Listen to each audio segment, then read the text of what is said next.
Fair use, fair use, fair use, fair use. How you saying fair use and you didn't even put up the fair use sign? See, like, share, subscribe, hit the super chat on the way in.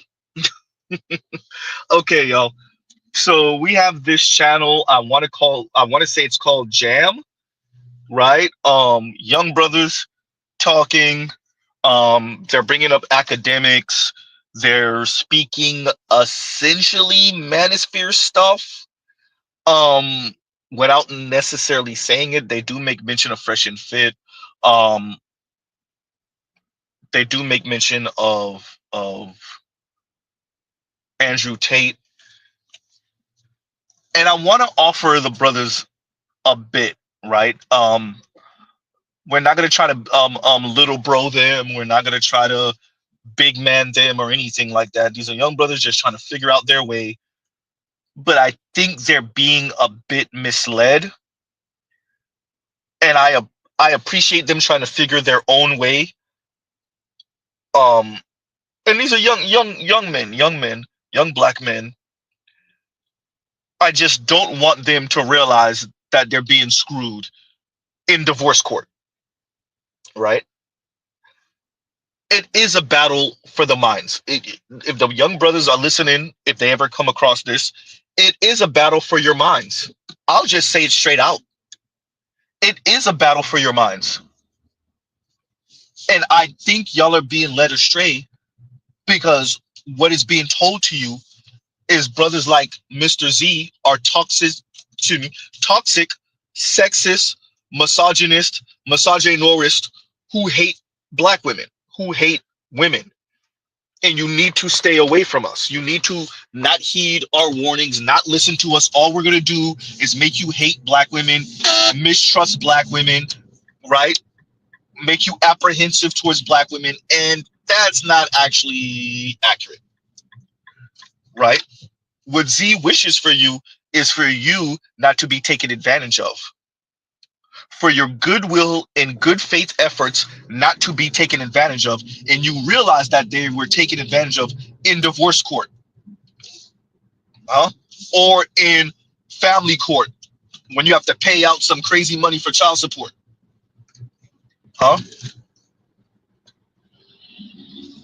There have been men like you, brothers, for a while who think y'all get it and who look at people like Z, people like brothers in the black manosphere, like we're misogynistic, in our case, misogynorous, broken hearted, hate black women, trolls. We want black women barefoot and pregnant. We're colorists, we're featurists, we're texturists, we're fat phobic, right? Right? All the phobics, the homophobic, transphobic, etc., etc.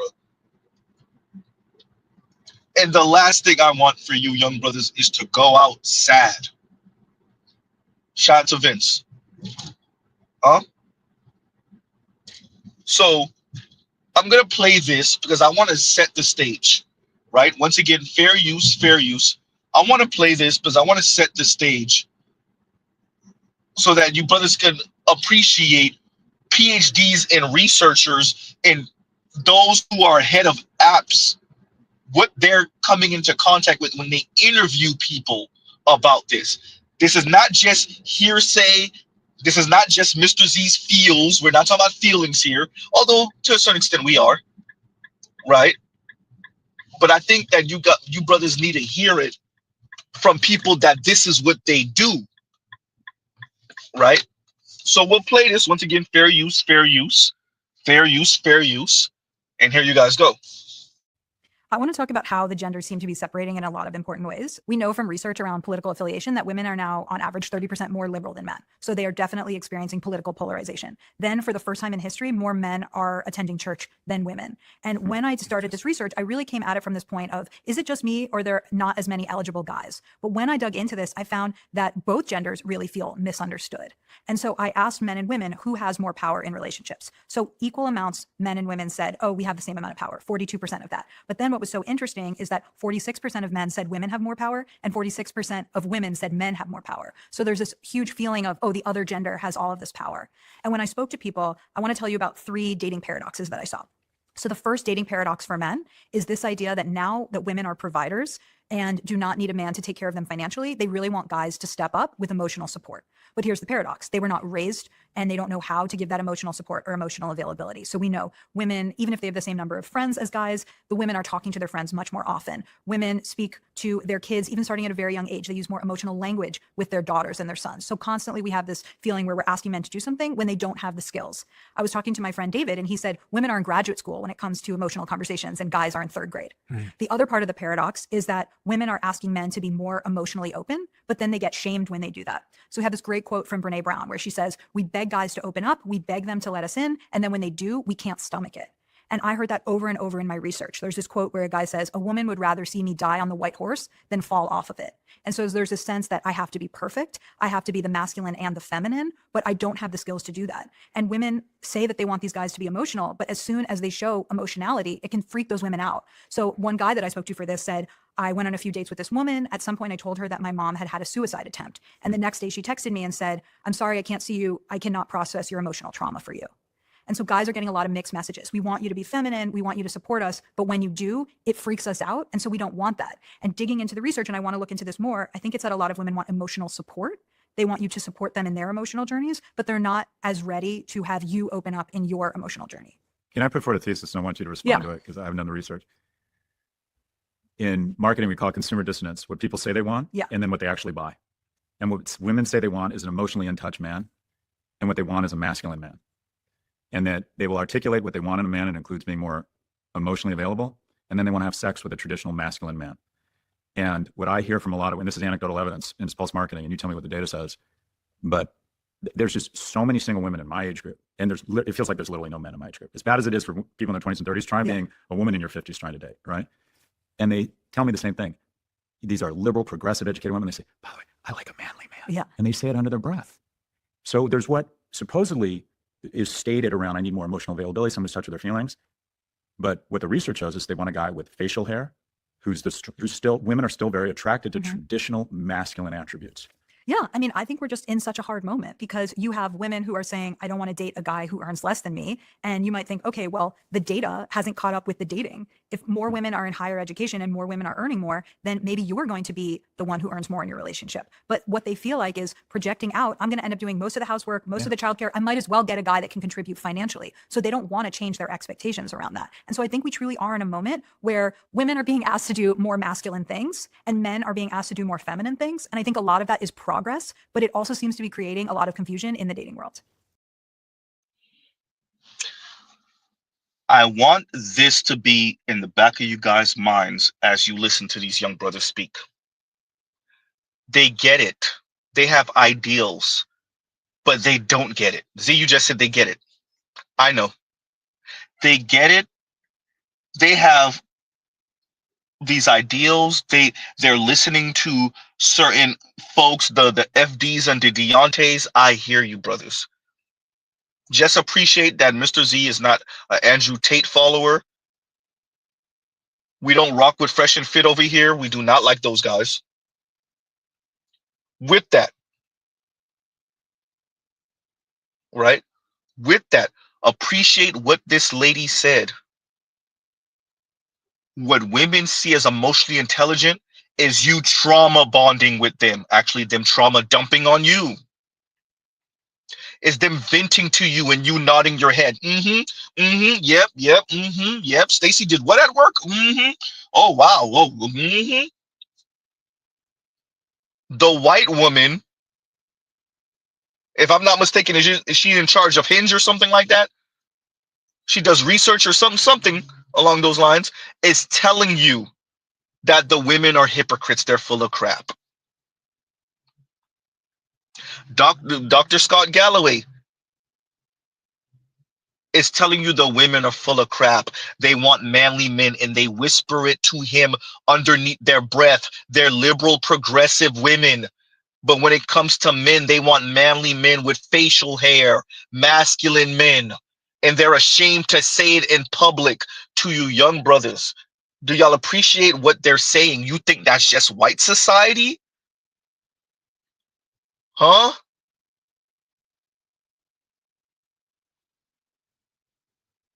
in the back of y'all minds, appreciate this. Y'all are going to say something that Mr. Z sees as extremely problematic. We'll get to it. Right? But shout out to you, brothers. I think the channel, once again, is called Jam. Jaam, or am I maybe mispronouncing it possibly? But we'll get to it. So fair use, fair use, fair use, fair use. Right? So let's play some of this, and we'll give our commentary as we go. And here you guys go. You know who the you're talking about. Exactly. A blonde woman, a white blonde woman is not getting called an angry, ugly hood rat.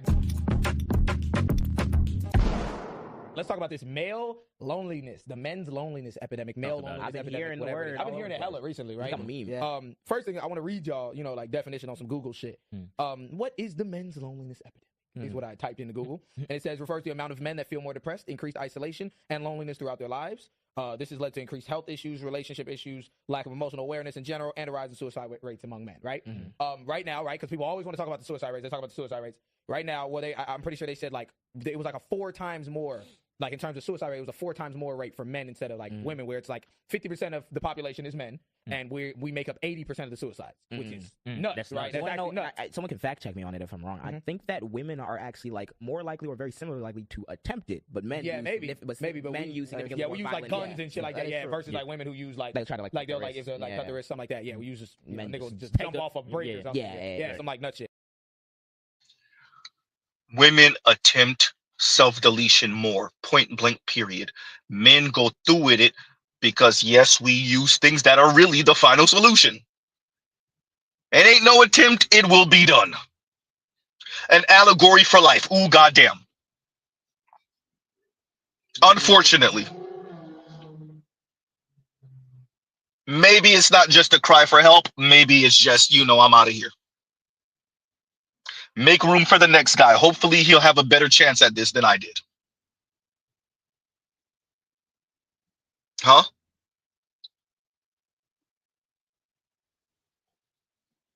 So the women are going through things, the men are going through things, but the men said, nope, I'm out of here. The women said, this is a cry for help. Not something to necessarily be lighthearted about, but y'all on Z channel, so here we are. Continuing. I guess the first direction I want to go with this male loneliness epidemic thing is we have to start at like the frequently asked questions, right? Frequently asked questions. How do we get to this point, right? FAQs. So some of the exactly right. Some of the things that men say, or the things that are actually like within our community, are things like, one, they say men reported having a lack of one close friend. Damn, right? Damn, they don't. A lot of men don't have one close friend. Right? Another thing is less likely to seek mental like services, like therapy, stuff like that. Right? Therapy is definitely important. Let's dwell on that for just a millisecond, right? If that is one of the things, if that's one of the main things why they say, okay, men, well, we can't seem to have one friend. Why is the content focused around helping men, especially during Men's Awareness Month? Isolate yourself. Don't go to parties. Don't go to. Isn't that counterproductive? Talk about it. That doesn't even make sense. Like, let's really, because I want the young men that watch our podcast, but also just in general that like. They are the ones that absorb that type of content. Exactly. Let's actually talk about this. If I'm and men always want to talk about one thing.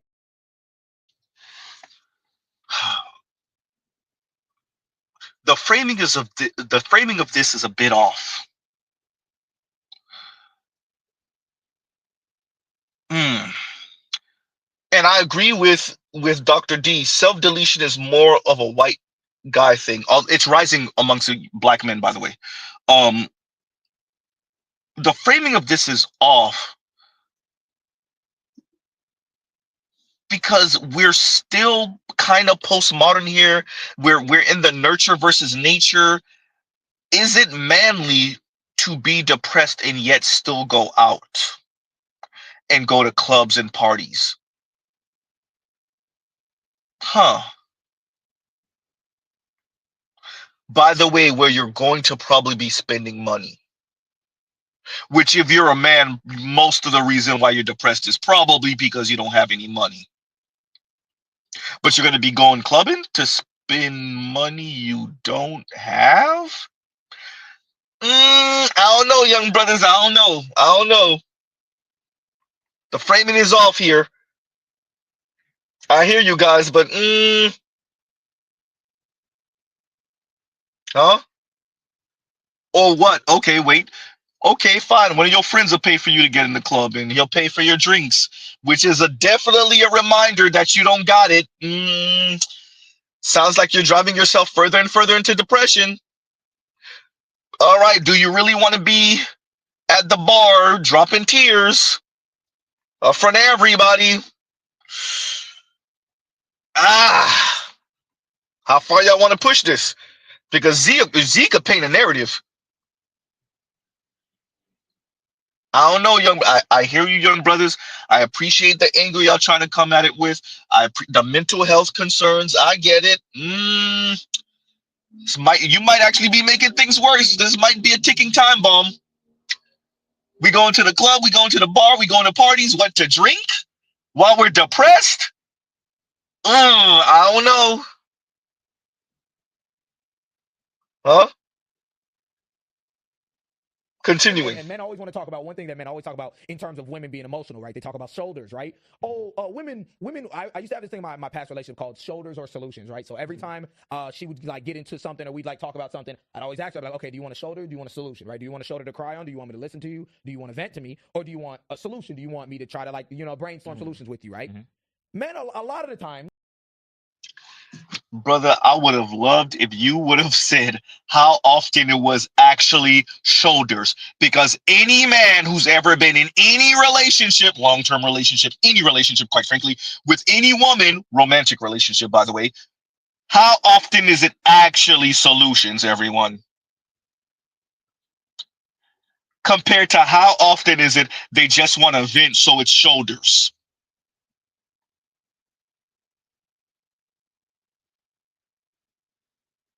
Z, you still there? Z, still here.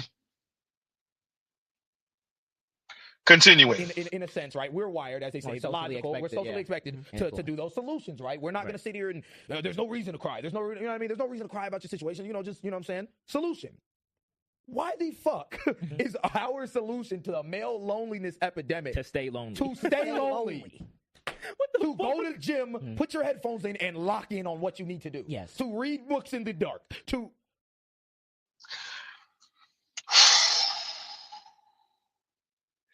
this framing, y'all know Mr. Z is not that guy, but this stream, oh man, it's so difficult not to be that guy this stream. Brothers, this framing, it's difficult because you hear the, as a leftist, you hear the brothers, they try to get their mind right, they're the progressive, but this is what men do. This is not socialized in.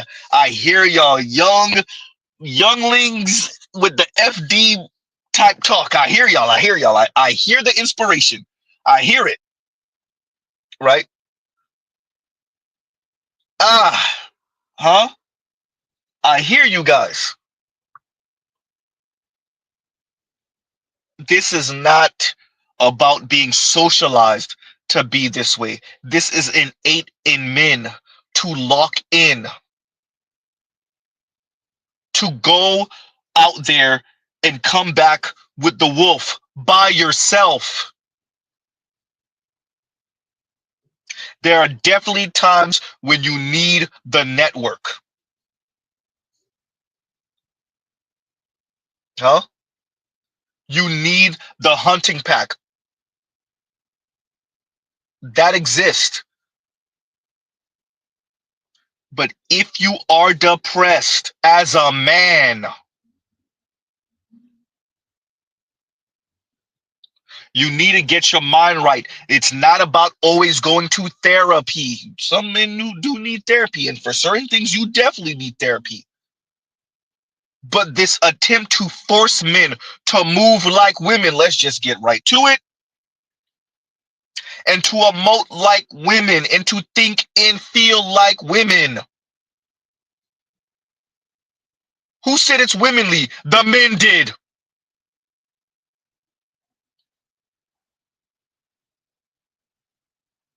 Huh? I hear you, young brothers. I get it. I get it. You're not going to be Andrew Tate. You're not going to be fresh and fit. I appreciate it. I understand. with that, I could appreciate what you see as toxic. With that, this other side, live a little bit longer and see how what you're saying runs right into the wall of the hypocrisy of the society and the women. And here's the thing, you can't escape it. Ooh, goddamn. You can't self-actualize your way out of it. Huh? If you don't believe me, go ask FD. His wife is a stay-at-home mother now. Ooh, goddamn.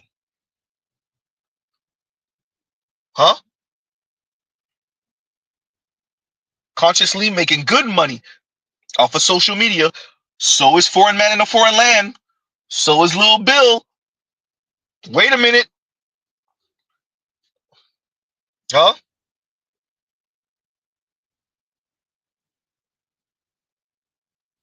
Continuing. Who are idiots. Yes, that is not fresh and fit. Yeah. So thank you. Right, and that takes us into our next thing. Mm-hmm. Who are our role models? Men need better role models. I'm skipping ahead a little bit, right? Yeah. But men need better role models, right? In general, right? Yeah. I'm about to show y'all a few clips, all types of shit. Mm-hmm. The reason, and I will say this, the reason why there is a male loneliness epidemic is because we have role models like DJ academics in our fucking community.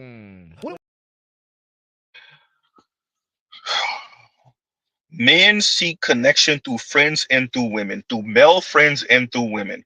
Men have connection through male friends and through women. It's really difficult, huh? It's really difficult to speak about men no longer having friends when the Boy Scouts ain't even no longer the Boy Scouts. Ooh, goddamn Z. Huh? Number one, really difficult to speak about men lacking connection when women call men toxic. When the marriage rate has gone through the floor and burying through the basement. When young men are not having sex. Really difficult to speak of a lack of connection when that is the case. And no, the women do not owe men sex. With that, do not speak about the lack of connection when the ways men traditionally had connection has gone down the drain.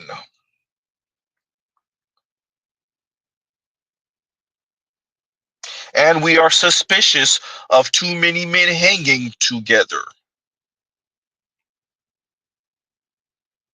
That's why Mr. Z mentioned the Boy Scouts earlier. Anyway, continuing. Is because we have role models like DJ academics in our fucking community. What are we talking about? Yeah. DJ academics. So before we get to all of the other shit, why the fuck did Matt just bring up DJ academics and talking about the male loneliness epidemic? Can we see the two screenshots? It's a little bit past this. Can we see the two screenshots, please, of the DJ academic stuff we have in here? So right here, go back. So right here, we have a comment. This is on Academics TV. This is his account that's on Twitter. That's not run by him, but it is his page, right? Mm-hmm. Let's read. This was a comment made, or no, this was the caption of a video from some woman on the Shade Room talking about I believe something to do with the Megan trials or something like that, or some type. Oh no, it's Caitlin Clark. The caption reads: "A chopped, musty, snaggletooth Shade Room Ku Klux Keisha claims Caitlin Clark's an endangerment to all black female athletes." What? And that's the nigga that we got to be listening to. And here's the thing. That's the caption. That's the caption. Here's the thing. I used to support academics. I'm glad you brothers said it. Since when was academics anyone's role model? He has too many subscribers. He has too many people that follow him, the young brothers especially. Some white guys, obviously, also. Many white guys, actually. Young white guys. So they see him as a threat, and what he says is a threat. Because in many ways, for them, he is a de facto leader, number one. Number two, the fact that academic does not come to the rescue of an Angel Reese. Huh? Because what he was supposed to do was back up whatever that random WNBA player said about Caitlin Clark and how she's a threat to black women in the WNBA. Huh? Yikes. And Panda Man says, Jesus Christ, Z, you're being too nice. These Negroes know goddamn well Ak is not a role model. I appreciate this. We're going with it because they're going with it. It still doesn't change the argument. I know what they're trying to do.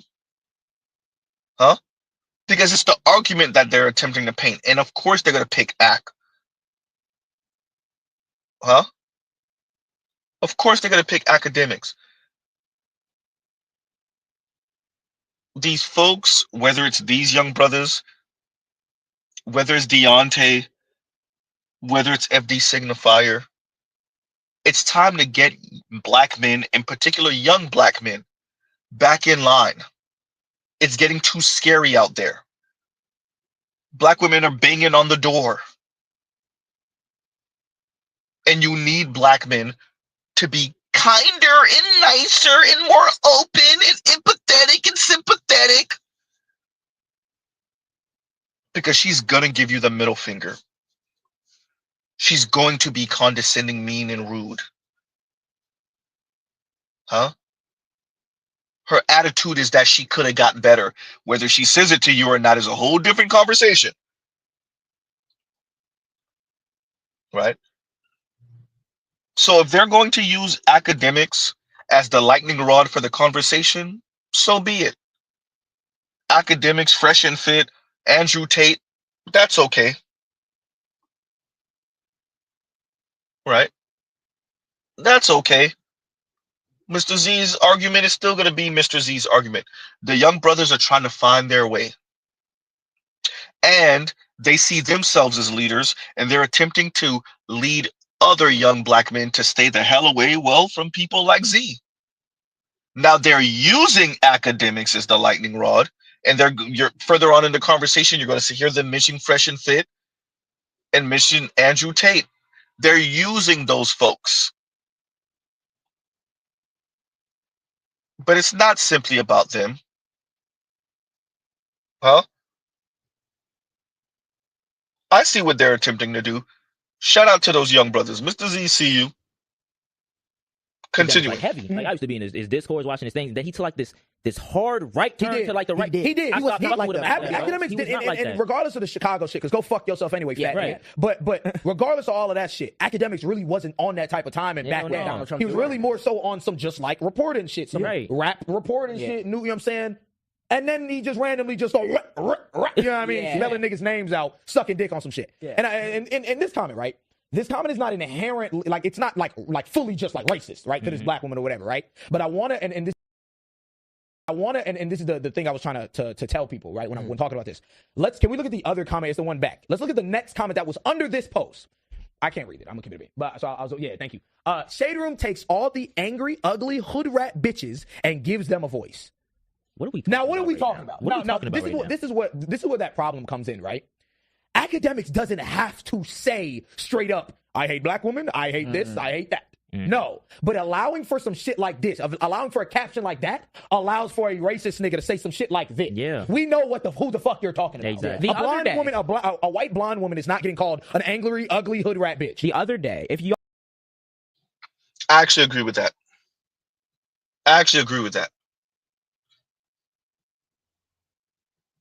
And that is egregious.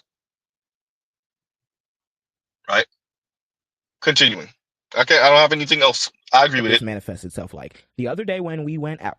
We had seen there was a dude who came up to us when we left the building, and bro was like trying to talk to us or whatever, and was like, "Oh, y'all ain't getting no girls, da da da." And we were just trying to walk about our day, so like, "Nah, man, we just cool and da da da." And I remember I think I had said something along the lines where I'm like, "Nah, it's not enough like melanin or something, whatever." And the dude looks me dead in my face, black man, and he goes, "Nah, you don't need no black."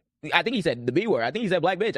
He said, "I don't need no black women. Why would you ever blah, blah?" Those are the niggas who watch academics. Yeah. You might not. No, sir. Those are more and more increasingly brothers your age and younger. It's not just folks that watch academics. You discount these young brothers' experiences. Mr. Z doesn't speak like that. Mr. Z's not around any man that speaks like that. With that said, Nope. A lot of young brothers, your age and younger, y'all ages and younger, under the age of 30, think and feel this way. And what y'all don't do, which is smart and understandable, is ever ask why. Is it simply colorism and featureism? Is it simply media portrayals of black women? Or is there something else? Huh?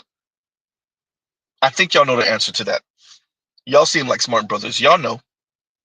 Continuing. Well, those are the niggas who watch Academic. Yeah. You might not go on a Twitter comment section and be like, these snaggletooth, but be in a community. Someone will. And you'll read that. And you'll immediately have whatever Medea stereotype of black women. And you're not even realizing what the fuck he's not just talking about in general of women. No, he'd never say no shit like that to someone that looks like him. And here's the thing, though. When shit like that happens and you see those type of comments, a lot of these niggas, well, I can't control my comment section. Yes, you can. Yeah. Because there's been multiple times where I've done like a video on maybe it's like, I think it was one time, it was a black woman that she had like her child doing like waxing people type shit. It was some weird shit, and I made a video on it, and it was somebody in the comments like, "Oh my god, it's always these black people." I deleted his shit. I'm like, "What the fuck? What are we talking? We not keeping that shit over here." Shit. No, hell no. People be coming to my stream and saying certain shit. No. Ban that nigga. We not hating black women on some shit. A big thing on why like the whole male loneliness epidemic. I remember me and JJ were in the kitchen. We were just like laughing about it. Why, like, especially me, why I don't take that shit serious is because it's just it's a contradiction in itself. You cannot preach to men. You need to do this and this to make yourself better. Go to the gym. Also you thrive off negativity at the exact same time. The same men who are big into the male loneliness epidemic, they're called men's rights activists or the red pill niggas,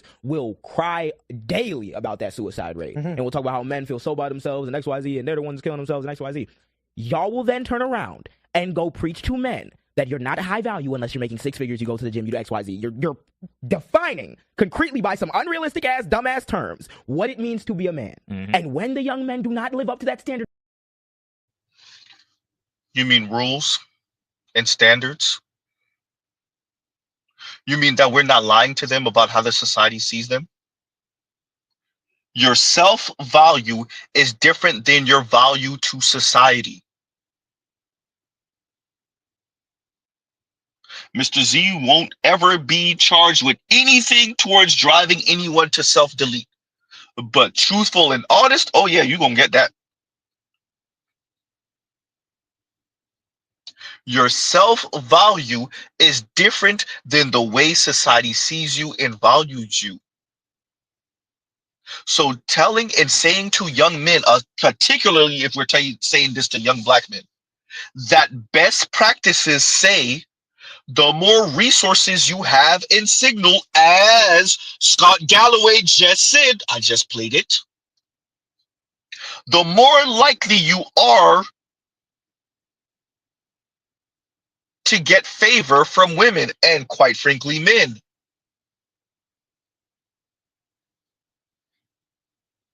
That is the reality of life. So saying that to young men, like I'm saying to you young brothers and to the brothers younger than y'all, does not inherently drive folks to self-deletion and to depression. Well, and if it does drive you to depression, use that as a motivator. What we should not do is lie to the young men so that they don't get sideswiped by reality and what others think of them and what women think of them when they think they're going to hit women with some type of intrinsic value. See, Sarge Willie Pete just walked into the room. Sarge Willie Pete just entered the chat. This is Sarge Willie Pete's lane right here. All that intrinsic value stuff, sell that to young men if you want to, and see what happens to them when they try to approach women and other men from other communities with that intrinsic value crap.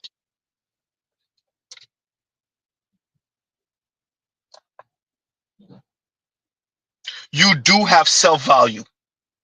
True indeed. Walk up to other men from other communities with that self-value crap and see how far you get. Walk up to women with the self-value crap and see if they don't laugh you out the room.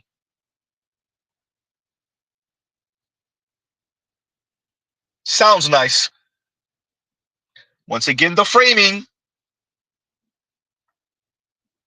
Simply put, you can't socialize men the way you do women because society's much harsher on men, particularly men who heterosexual men, supposedly heterosexual men moving like women. Let me know how that worked for you. Black men on top of that? Oh man, y'all trying to get these men either deleted or homeless. Huh? Continue. 18 and are not making six figures, they get depressed. They feel like they're not living up to the standard that society expects them to be at. That caused them to be alienated. That caused them to be suicidal. And then you blame it on women that standard, when in actuality you're the one. Niggas live up to that standard because other men set that role up. And now men and women set that role up. Do I need to play Dr. Richard Reeves again? Mr. Richard Reeves again? Or the lady from Hinge? Do we need to play it again? Huh? The women are looking for someone who signals stability and above. Period. The six-figure standard was not simply set by men. If you don't believe me, go ask Kevin Samuels. Uh-oh. Okay, Kevin Samuels is no longer with us. Go ask Kendra G. Go ask Ashley Dalton. Yikes.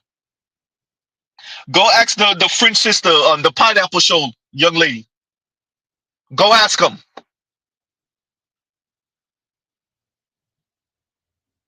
Huh? You think it was simply set by men?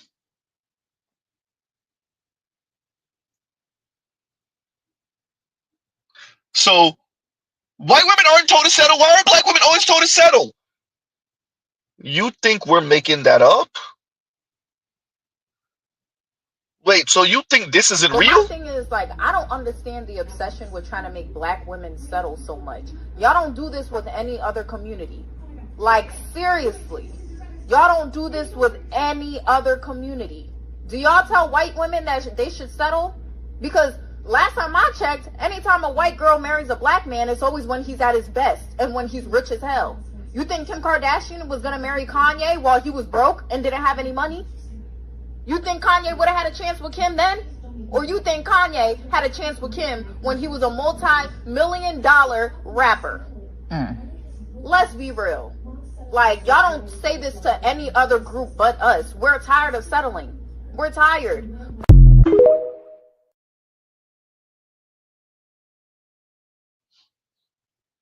Or maybe you guys think this isn't real. If you are broke and I choose to deal with you, I will belittle you. It is what it is. Yikes. Or maybe this isn't real.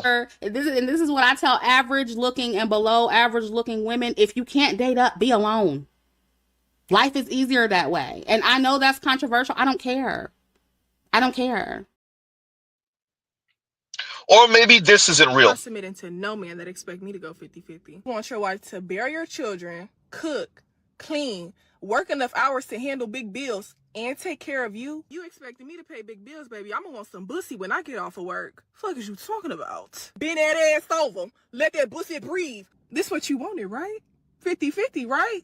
And I do mean assume the position when I get off of work. As soon as I get off of work, that ass better be tooted up. As soon as he get up off me, I'm gonna look at him like, my turn. My turn.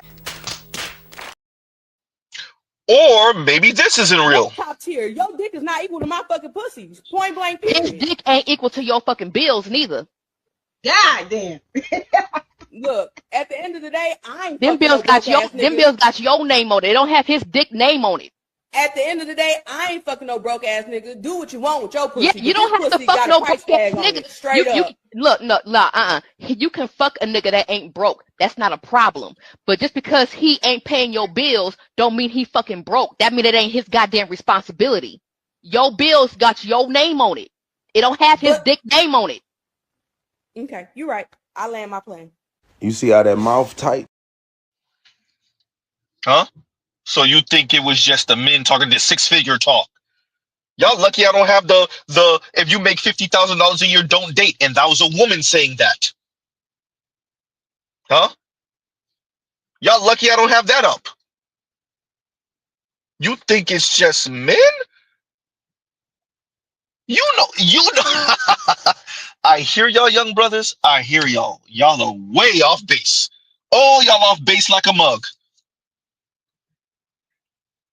The framing, once again, it sounds nice. It ain't real. Y'all are sending these young brothers that are even younger than y'all into the wood chipper of real life.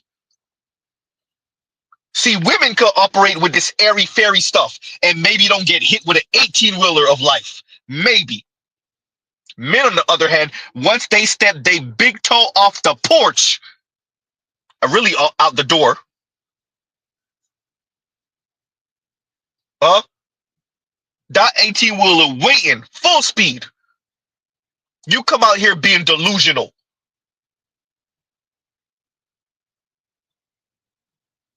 I hear you, young bro. I hear y'all. Once again, to the title, the younglings are talking. I hear you, young brothers. But if this is you guys attempting to advise the brothers even younger than you, all y'all leading them to the wood chipper. Because this world is cruel to a black man that don't get it. This world is cruel. Come out here lacking. Huh?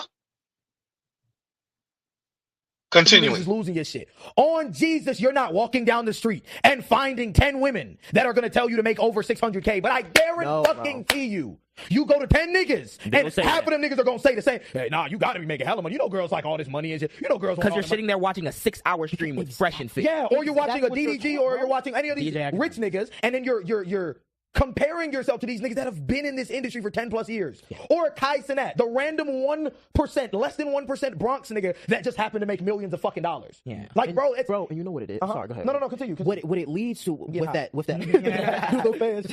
that self-deprecation point, what it leads to is, imagine being that young 17, 18, 16-year-old. You're watching that Fresh and Fit pod, and you're seeing all these girls say this point of like, oh yeah, my man needs this and this. What you're looking at is an unrealistic standard of what life actually is. That's not real. And it creates unrealistic standards for Wait, what you're seeing is an unrealistic standard of what life actually is. Wait, what? Is it Z? Am I missing something? Am I missing something? What you're seeing is an unrealistic standard of what life actually is. No, that's the women's standard, and they mean that. Check that divorce statistic. Check that marriage rate. 26% of poor Americans are married, and that was as of 2017. That number got a whole lot worse. 26% of poor Americans are married compared to 39% of working class compared to 56% of middle class and above. No, the women mean that. Oh, they mean that. Women file between 70 to 80% of divorces. They initiate 90% of breakups. Nope, the women mean that. Everything Mr. Z just mentioned, most of it got to do with finances. The men's lack of finances, according to the women. Oh no, the women mean that. It's not just some delusional out there view of reality. Nope. I hear you, young brothers. Nope. Huh? That sound nice? I hear you guys. Y'all need to stop lying to men and to women. Y'all are gonna send these young brothers out there, even younger than you brothers, to get their head straight taken off their shoulders by reality. Huh? And why y'all talking like this?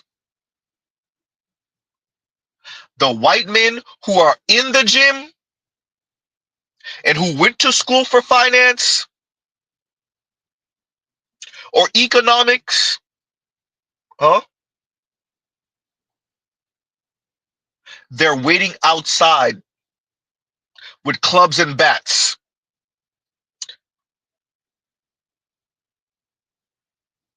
They're waiting for you outside. The Asian guys, the South Asian guys, the East Asian guys, they waiting for you outside with your delusional ass. They waiting for you to come out here with the airy fairy stuff. They gonna take your head clean off your shoulders.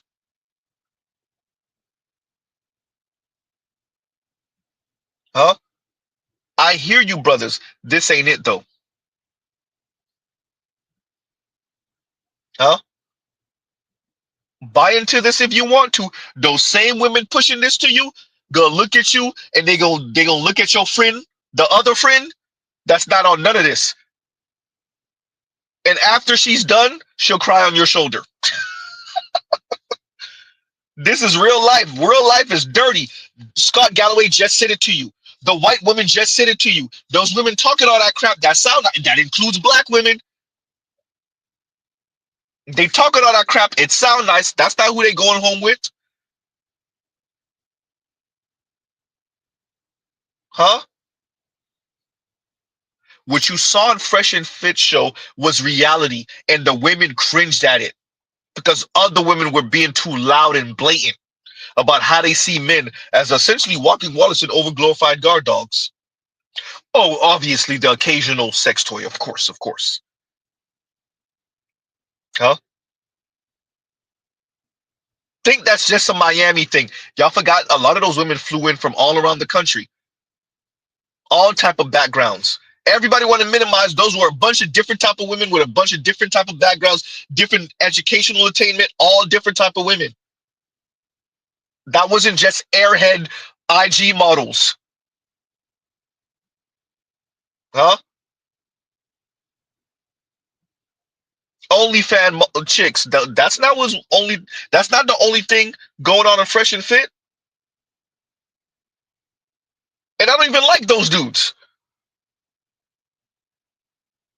Continuing. My man needs this and this. What you're looking at is an unrealistic standard of what life actually is. That's not real. And it creates unrealistic standards for everyone. That leads to that behavior. That is one of the most important things that has probably been said on this podcast is that the shit is not real. They are doing this shit for the content. The same way that academics can be in a clip. The same way that academics.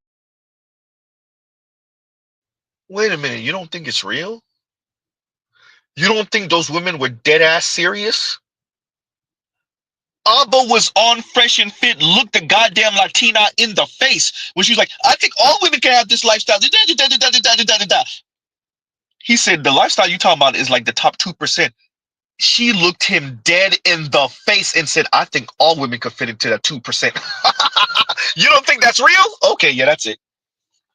Before Abba and Preach fell out with Fresh and Fit, Abba was on Fresh and Fit, looked the Latina in the face. That Latina looked him in the face and said the most delusional thing humanly possible. You don't think those women mean it? You don't think that's real? Courtney Ryan, white woman, interviewed a bunch of women, and the sister said $650,000 a year. All those white women, those little cutesy white women that look all wholesome, $100,000, $200,000, $300,000 a year man they looking for. You don't think that's real? Y'all don't think those women mean it? Y'all don't think they mean it? They mean it. They mean it like a heart attack. They mean it. That don't mean they won't get married. They gonna cheat on your ass the second they boss look at them the right way. All for the lifestyle. You don't think they mean it? Those women mean it.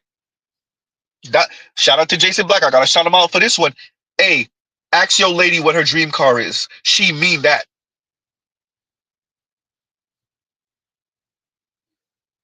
Huh? Ask your lady what her dream car is. She mean that. Huh? Yikes. Y'all don't think it's real. That's frightening. Z, you ain't gonna play it, Z. Please, for the love of God. No, Z, you don't think this lady mean it? As a man, if you don't have house core job, don't look for a woman with house core job. And for the man that complain about women that do that, look for a man that has all three and they don't have all three. We can do that. We are women. You want us. You need us. Y'all want one thing from us. And mad because we boss y'all around because you're a fucking servant. You're a provider, right? You're a protector, right? You're a security guard and you're a goddamn assistant. Know your place. Stop being contradicting. And bow down. Because I'm sick of it.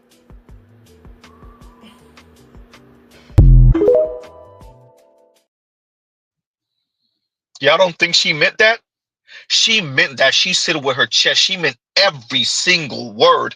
Don't worry, the white women out here too. In honor of me graduating college this week, I was like, you know what? We're gonna rip the band-aid off. We're gonna check our student loan debt. And I, kind of at a ballpark range, like I knew how much I owed. Not down to like the exact dollar amount. I'm the type of person who gets nervous to check their bank account after a weekend out. So I took a look. I took a hard gander at exactly how much money I owe.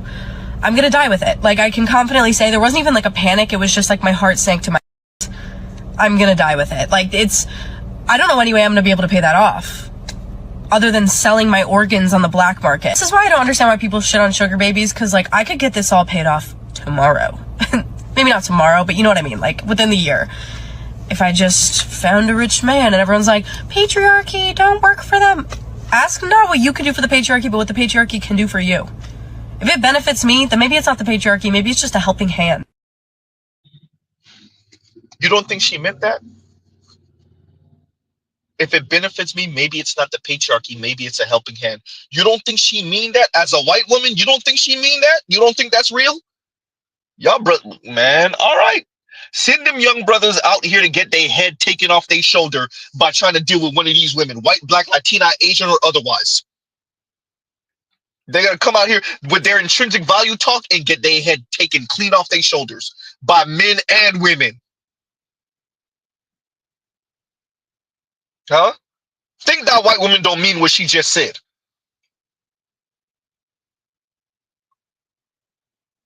Huh? I hear you, young brothers. Y'all don't want to be toxic. You don't want to even come close to sounding like Fresh and Fit or Andrew Tate. Understandable. But this complete opposite direction y'all went in is going to have black men out here getting raked over the coals in divorce court. Getting done brutally wrong in family court. Having their heart ran over, backed up, ran over again, backed up, ran over again. Huh? You want to talk about depression and wanting to self-delete? That's what y'all are leading them to if they follow this, because that's what's going to happen when they wake up to essentially the road y'all are leading them down. Mr. Z can sound as toxic as y'all want to call it. There's a reality to this, and y'all should know better. Continuing. For Drake, there is not a concrete, I'ma stand here, this is my spine, this is my take that I'ma stand on. No, it's wherever the wind blows. So you'll see these niggas who are making a bag, self-selecting who these women are going to be on this podcast, making sure you got maybe one that knows what they're talking about, but the rest of them who have never had a political discussion in their life and they're living in Miami, and they're telling you the unreal Miami. And your ass, you're sitting in Now y'all see why I mentioned what I mentioned earlier. It's not just Miami, bro. Yes, Miami is the place of vacation and free and fun and enjoy the beaches and the warm weather and the women who are dressed scantily clad and all that other good stuff. Yes, yes, yes. Fresh and Fit had women coming in from all over the country, you forgot. They had women from all over the country, you forgot, that were visiting Miami. Okay, fine. Y'all are mentioning Kevin. Yeah, excuse me. Said that wrong because I'm about to mention Kevin. Y'all are saying Fresh and Fit because y'all really don't want to mention the elephant in the room. Kevin Samuels. I'll go there. I'll say it because that's a way more difficult argument to make now, isn't it? Z, you gonna say your line? Mr. Z gonna say his line. Kevin had light skin, dark skin, educated, not educated, East Coast, West Coast, Midwest, Pacific Northwest, down south. Huh? Heavy set, slim, dark skin, light skin. I already mentioned that. Huh? All different type of women, black women in particular, calling into a show, and they all were looking for a lifestyle, a man that provided them the lifestyle, whether she had children or not. Huh? Whether she had status, education, or not, whether she was earning six figures herself or not.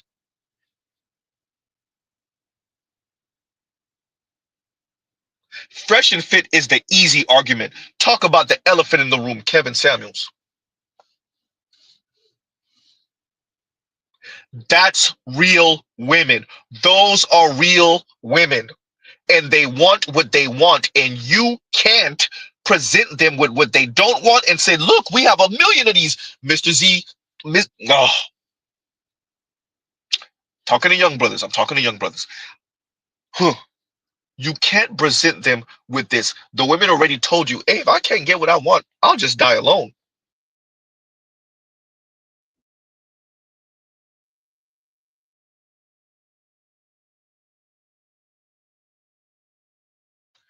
My apologies, y'all. My apologies. Being interrupted. The women, some of them mean it, and some of them don't. With that said, you're not going to crowd out their ideas of what manhood is and what a man is supposed to provide. Y'all will see why Mr. Z is saying that in a minute. You're not going to present them with something else and say, well, this is what we got. Continuing. You're sitting in fucking Rochester, New York, being like, well, damn, I guess I can't make bread unless I can. Bro, you're living up to some shit that they know is not real, and they know it's not real. And they'll capitalize over you. Yes. That's the thing. They'll make bread off you. Fucking Andrew Tate's had the university shit from jump. Yes. Making bread off you niggas. And that's why it's very important to not talk so bad about yourself, because those same niggas that give you advice capitalize off you. They need you to be that way so they can make their fucking dollar. Why you think? It's a very thin line, because either you're self-deprecating and a bit more honest about yourself, or you sound like the women, which are absolutely delusional. We're all tens. We're all worthy. We're all deserving. Me and my friends, we're all kick-ass. We're all kids. We're all great. We're all great catches. Wait, none of your friends are bum-ass? None of my friends. Huh? We're all kicking ass.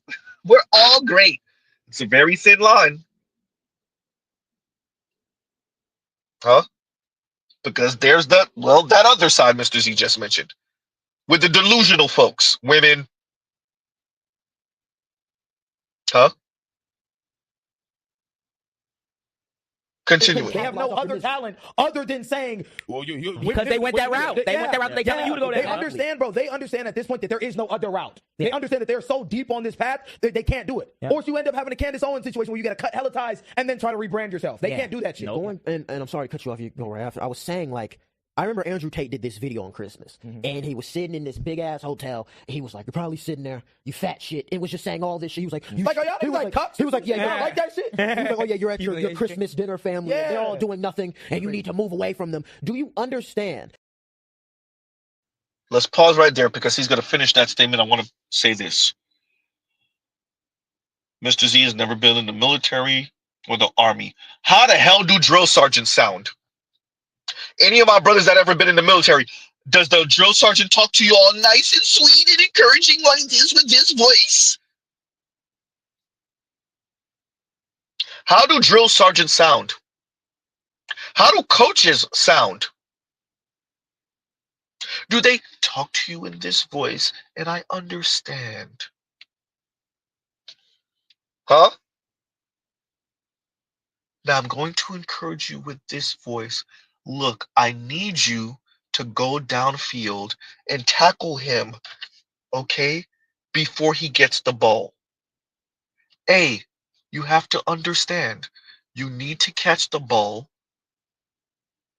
and whatever you do, don't fumble it, because the other team might be able to grab it. Is that how the coaches sound?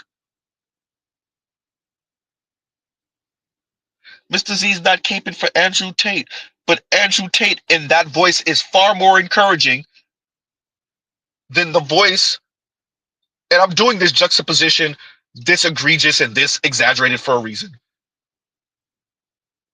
than this voice right here. Huh?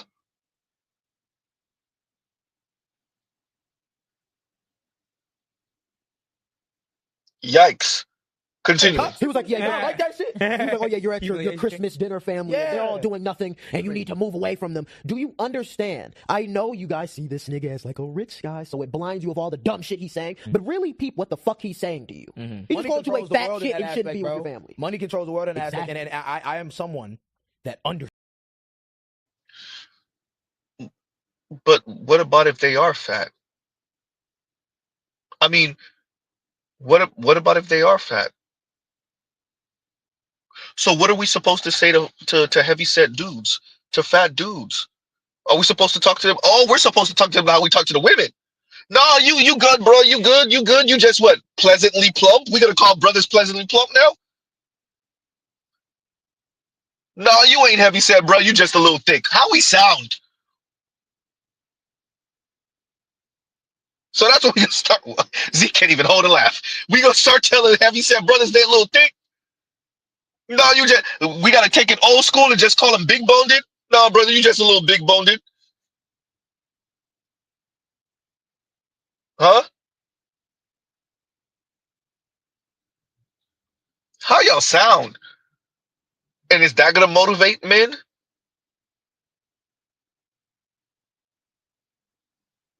Alrighty then, continuing. He was very much so like kind of like that North Star of everything that I want to do when I was younger. It's money, money, money, money, money, money, because that's how I grew up. You got money? Huh? You want to go to McDonald's? Yeah. But even in a case of like my mom was the breadwinner. I think I've said that on podcast where my mom was the breadwinner, my dad wasn't. So that dynamic already was fucked up from a young age. I was growing up like, no, I can't end out like this nigga because my mom, love you, mom, but my mom was being like, you can't end up like this nigga. You know what I mean? Like my father.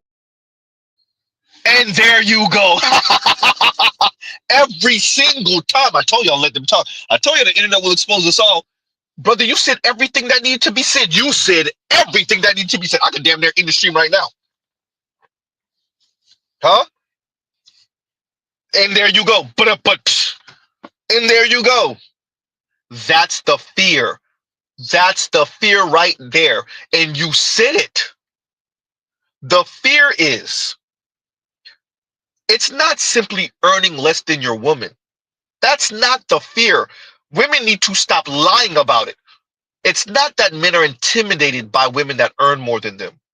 You said it, and you said it with your chest because you know what it is. The fear is the disrespect. You said it. Your mom said to you, don't be like your dad, as your mom earned more than him. And he's going to continue with the statement too. Huh? You know what the fear is? The justifiable fear is? This is the fear. If you are broke and I choose to deal with you, I will belittle you. It is what it is. Huh? Perfect, Saints here. You're the reason why I played it, because I wasn't even thinking about that until I read your comment. And Saints here says, play the clip of the black woman saying, I will belittle you.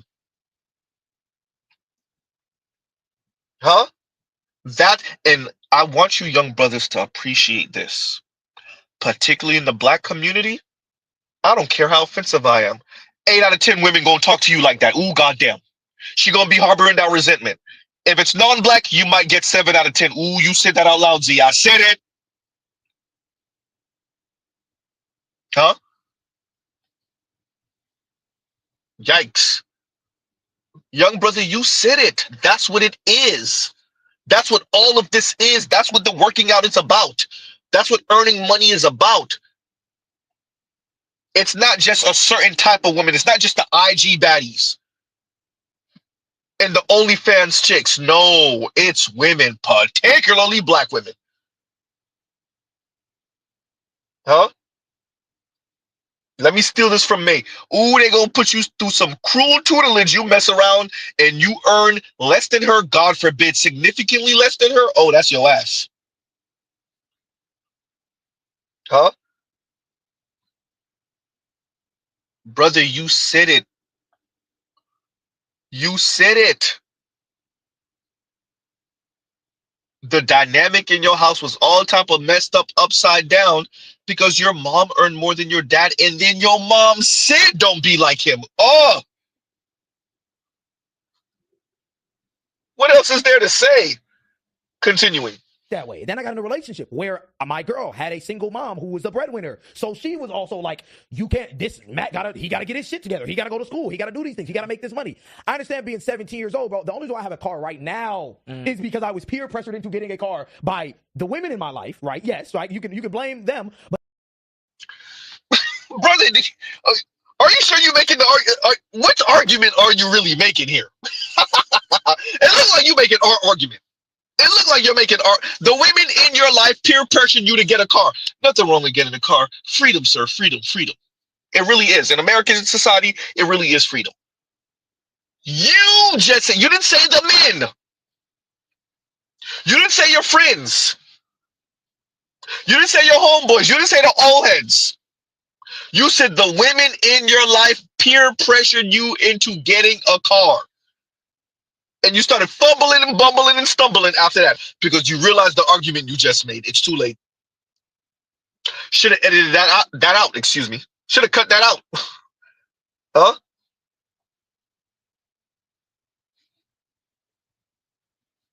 Yikes.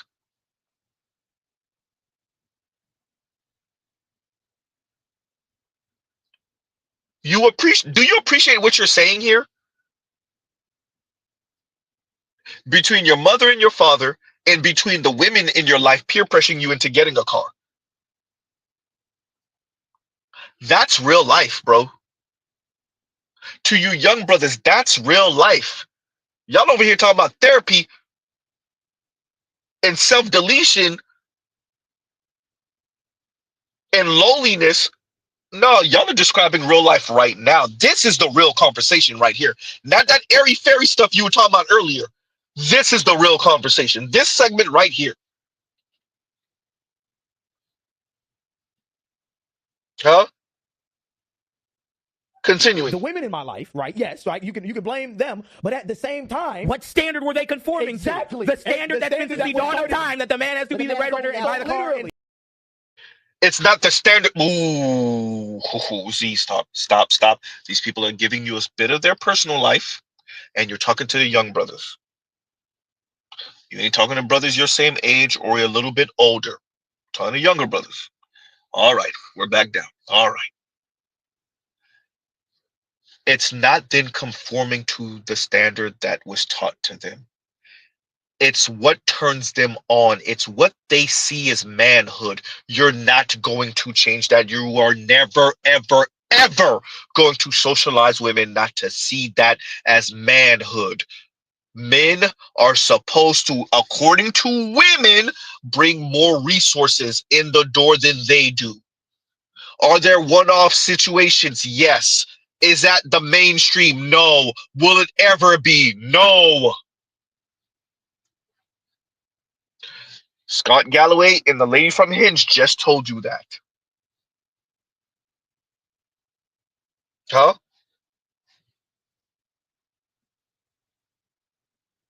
The women aren't just conforming to an ideal that the men set. The women are telling you through action what makes their giny wet.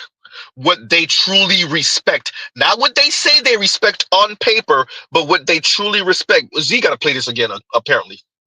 I want to talk about how the genders seem to be separating in a lot of important ways. We know from research around political affiliation that women are now on average 30% more liberal than men. So they are definitely experiencing political polarization. Then for the first time in history, more men are attending church than women. And when I started this research, I really came at it from this point of, is it just me or there not as many eligible guys? But when I dug into this, I found that both genders really feel misunderstood. And so I asked men and women who has more power in relationships. So equal amounts, men and women said, oh, we have the same amount of power, 42% of that. But then what was so interesting is that 46% of men said women have more power and 46% of women said men have more power. So there's this huge feeling of, oh, the other gender has all of this power. And when I spoke to people, I want to tell you about 3 dating paradoxes that I saw. So the first dating paradox for men is this idea that now that women are providers, and do not need a man to take care of them financially. They really want guys to step up with emotional support. But here's the paradox. They were not raised and they don't know how to give that emotional support or emotional availability. So we know women, even if they have the same number of friends as guys, the women are talking to their friends much more often. Women speak to their kids, even starting at a very young age. They use more emotional language with their daughters and their sons. So constantly we have this feeling where we're asking men to do something when they don't have the skills. I was talking to my friend David and he said, women are in graduate school when it comes to emotional conversations and guys are in 3rd grade. The other part of the paradox is that women are asking men to be more emotionally open, but then they get shamed when they do that. So we have this great quote from Brene Brown where she says, we beg guys to open up, we beg them to let us in, and then when they do, we can't stomach it. And I heard that over and over in my research. There's this quote where a guy says, a woman would rather see me die on the white horse than fall off of it.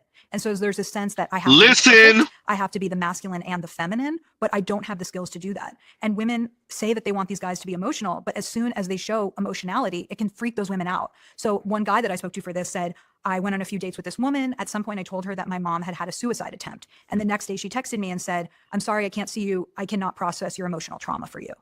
And so guys are getting a lot of mixed messages. We want you to be feminine. We want you to support us. But when you do, it freaks us out. And so we don't want that. And digging into the research, and I want to look into this more, I think it's that a lot of women want emotional support. They want you to support them in their emotional journeys, but they're not as ready to have you open up in your emotional journey. So they don't mean it. Because I haven't done the research. They want you to listen to them vent. In marketing, we call it consumer dissonance. What people say they want, and then what they actually buy. And what women say they want is an emotionally in touch man. And what they want is a masculine man. And then they will articulate what they want in a man. It includes being more emotionally available. And then they want to have sex with a traditional masculine man. There you go. What I hear from a lot of, and this is anecdotal evidence, and it's pulse marketing, and you tell me what the data says, but there's just so many single women in my age group. And it feels like there's literally no men in my age group. As bad as it is for people in their 20s and 30s, try being a woman in your 50s trying to date, right? And they tell me the same thing. These are liberal, progressive, educated women. They say, by the way, I like a manly man. Yeah. And they say it under their breath. And there you go. So there's what supposedly is stated around, I need more emotional availability, someone to touch with their feelings. But what the research shows is they want a guy with facial hair who's still, women are still very attracted to traditional masculine attributes. Yeah, I mean, and there you go. In such a hard moment because you have women who are saying, I don't want to date a guy who earns less than me. And you might think, okay, well, the data hasn't caught up with the dating. If more women are in higher education and more women are earning more, then maybe you are going to be the one who earns more in your relationship. But don't burst their bubble. I'm going to end up doing most of the housework, most of the childcare. I might as well get a guy that can contribute. Excuses. So they don't want to change their expectations around that. And so I think we truly are in a moment where women are being asked to do more masculine things and men are being asked to do more feminine things. And I think a lot of that is progress. And how is that working? It also seems to be creating a lot of confusion in the dating world. Not progress. How is that working exactly? Oh, wait, it's not. Huh? It's not working.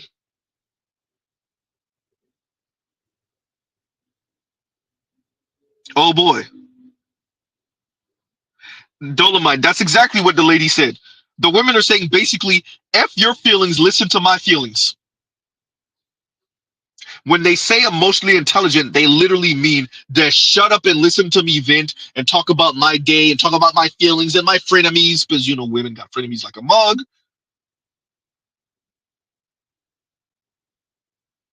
Huh? Oh, no, the internet gonna expose us. Oh, Mr. Z know what he said when he said it? These young brothers are just wet. Look, I hear y'all. Y'all saw Fresh and Fit, or y'all been sending clips and y'all like, oh, hell no.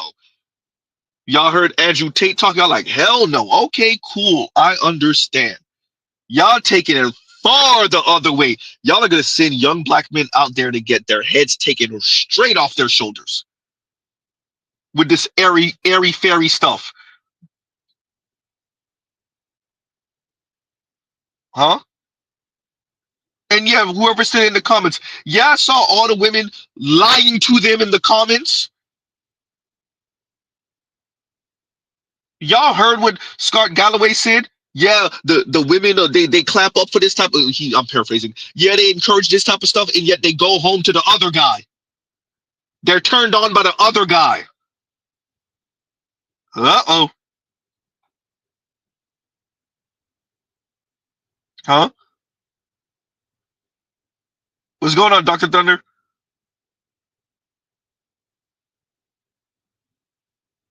So to you young brothers, if the fear is that young black men are listening to too much Andrew Tate and Fresh and Fit in their ilk, brother. What y'all selling? What y'all selling? They not listening to it, and if they do listen to it, they definitely ain't gonna get what they want. That vagina gonna be dry like a mug. She gonna tell you to leave her space, vacate, scram, get out of here. And that self-actualization in a vacuum, just because, that ain't gonna work. That's not how men move, and y'all ain't gonna get men to move that way, huh? Continuing. Yeah. So literally, it's like it's a loop. Yeah. Literally, it's y'all are getting mad, or y'all are creating this male loneliness epidemic. When nigga, we are the niggas who perpetuate. We started this. They will put you in a coffin and then cry about it. If we came together as a collective of men and said we're gonna focus on mental health, we're gonna focus on our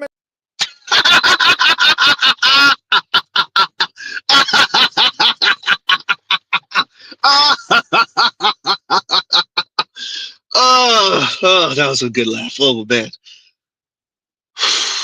I don't mean to laugh at you, young brother. I don't mean to laugh. I don't. Oh, it's frightening. I don't know. Do you really not get it? Do you really? Wait. You know what? Let's let him finish that statement so y'all can really get y'all laughing. If y'all think y'all was laughing before, let him finish the statement. If that was the standard, as 50% of the population, don't you think it would start to change the standard? Yes. Like, what are we talking? If every man was on the same page and was like, okay, we're gonna focus on our mental health. We're not gonna cloud our. We're not just gonna dive into the gym to suppress our feelings. We're not gonna fucking just go alienate everybody, cut off everybody. We're gonna look out for you. There's literally a trend going on right now where you call your homie to tell him good night, and every nigga, if you hear it, it's like, why the fuck are you calling? You calling? Yeah. Before we address this part, let's address the other part, brother. You think the standard's gonna change if a whole bunch of brothers start seeking therapy and get all airy-fairy with it? You think the women's appetite is going to change? You think their quote-unquote standards are going to change? Let me tell you what's going to happen. What's happening now, but worse. The women are going to huddle up on the 2-3 dudes that are toxic with money. Oh, boy. Huh? That's what's going to happen. The women that can't end up with those guys and don't want to grab a ticket, they will stay single and shrivel up like prunes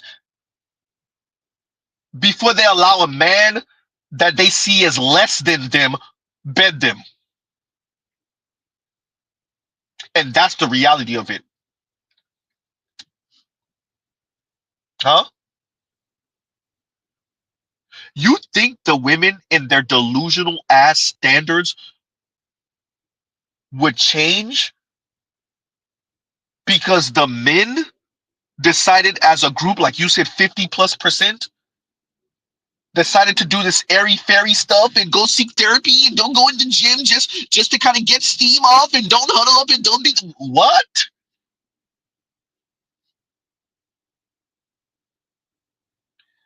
Jamal, say that. Jamal says the gym is therapy. Huh? Once again, brothers, this framing is off. It's not real. If you want to talk about what's not real, y'all said the fresh and the fit thing ain't real. No, what y'all are saying is not real.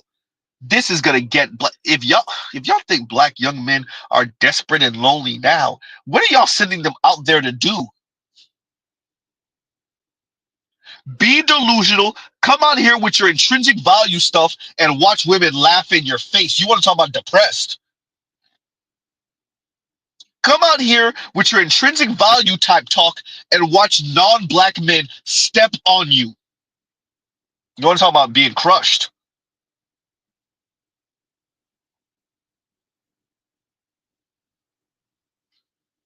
Huh? It's a everyday war. Period. And the day you forget that is the day you find yourself in either divorce court, And child support court, ooh, Z, don't say the other part. And paternity court, ooh, ouch. Or on the wrong side of a barrel. And it's a coin flip on whether that's going to be a non-black man or a black woman holding that gun. Ooh, goddamn, Z, you said that out loud. It's a coin flip on that one. Continuing. It's rare for you to hear from your homie. It's rare. Bro, he called, even though it's a funny ass show, this nigga called his fucking coach and was like, good night. What you saying good night for me? Like, these niggas, I be telling all these niggas I love them. And it was weird to me until about a year ago. Genuinely. Yeah. Because I still struggle saying it sometimes. And that's not from a women thing, gang. That's because as men, you know it's like, you don't want to get perceived a certain way. You don't want to. Bro, if we came together and we stopped those bullshit ass narratives, you would not be worried. As a man, bro, you wouldn't be worried about what the fuck XYZ woman is saying, XYZ woman is saying, because at the end of the day, it's about men. And I thought it's men's awareness month. Mind you, it shouldn't be. The goal should, I'm sorry, but the goal should not be, at the end of the day, the goal should not be grind in the gym, get hella money, and then find woman and fucking become. No, it shouldn't be that. The goal shouldn't be that because y'all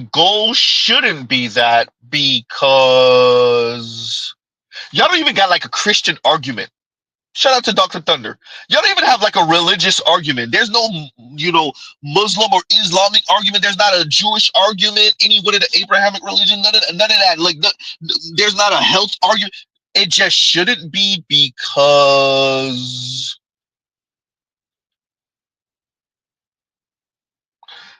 once again, this weirdo self-actualization thing, you gotta be right with self first. Huh? Y'all are really pushing this. Do you appreciate what you're leading black men, young black men to? You got to be right with self first. Mr. Z, don't know if I fully disagree with that.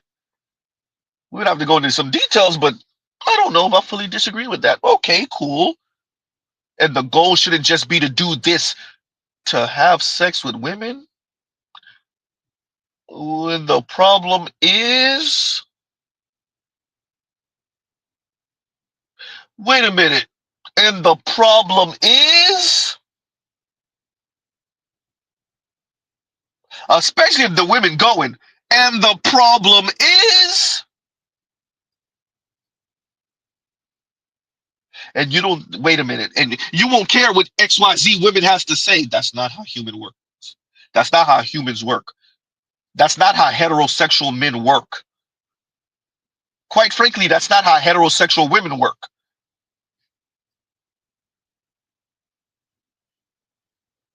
If you're attempting to attract the opposite sex and you want to know what they like and you have a particular type, oh, you better believe you gonna care what they think and say.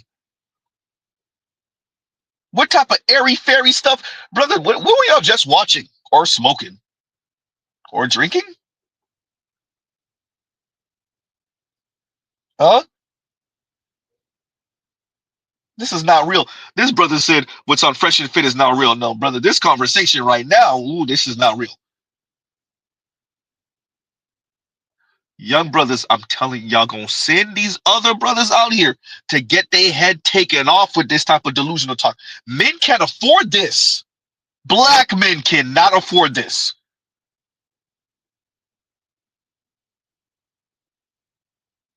Continuing. It should not be. At the end of the day, the goal should not be grind in the gym, get hella money, and then find woman and fucking become. No, it shouldn't be that. The goal should be better yourself as a man. That's the whole fucking point. And define regardless for of women, define what for yourself what a man is and what it looks like within yourself, and not what Andrew fucking Tate tells. I was gonna say. Right.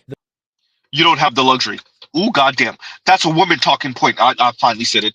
That's a woman. That's not a man. You don't have a choice. You don't have a choice. For the good and bad of it, there are rules on this side. There are hard and fast rules, and violate them if you want to and see how that work out for you.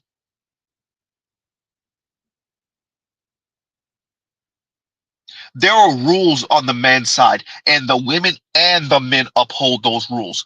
Violate the rules if you want to, Seattle, especially as a black man in America. Violate the rules of manhood if you want to. See how that work out for you.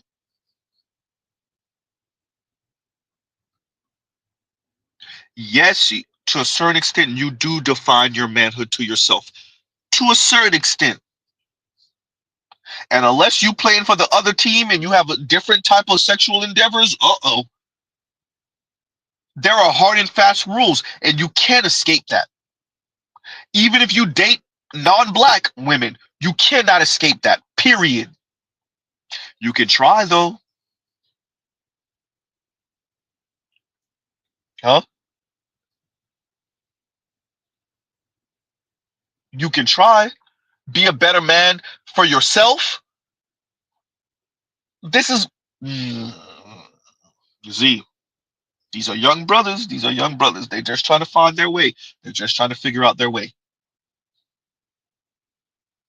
This sounds good when you've been educated, indoctrinated, educated by a certain type of people for a certain type of outcome. This is not real. Take this out here in the real world. For the masses of black folks, the masses of Americans, let me know your outcome.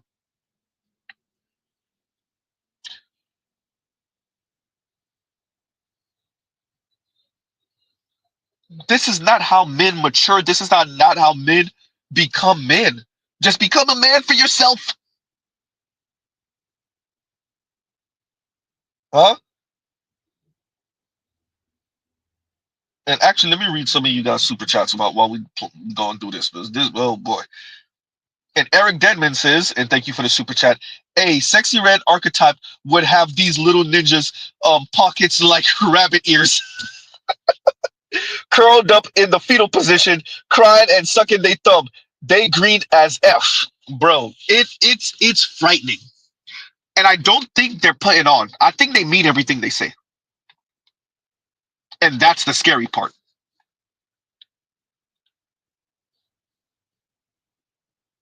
They mean everything they say, and that's the frightening part. Huh? Y'all brothers really don't appreciate who y'all dealing with right now. Y'all saying this to men with JD Vance a heartbeat away from being president? Dude, not even 45 yet. Do you appreciate what you're dealing with right now? Do you appreciate what white men are on right now? And you talking about airy fairy, find your manhood and be a real man for yourself type talk? Maybe y'all don't appreciate what white men are on right now. You don't have the luxury. You don't have the time. Huh?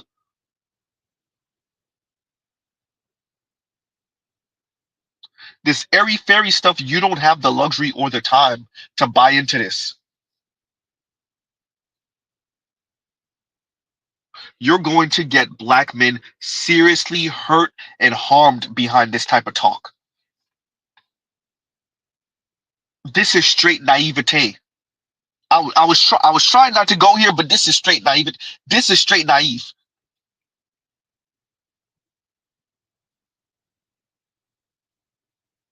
I appreciate that y'all don't want to go down a certain road. You do not want to be Andrew Tate. Appreciate it, understand, check, good. You do not want to be fresh and fit. Appreciate it, understand, check, good. But this complete opposite direction, oh no. This would get black men hurt out here. Young black men in particular. And Eric is right. Mr. Denman is right. A sexy red, a Meg Thee Stallion, a Glorilla. Huh? Okay, fine. You're not into those type of women. A young Maya, a young Monica. I know these are Xers. A Cardi B, A Cardi B would have had you waking up woozy, huh? With all your stuff gone out the hotel, and you don't even know if you were violated too. Ooh, goddamn, Z. You're not 100% sure if you were violated.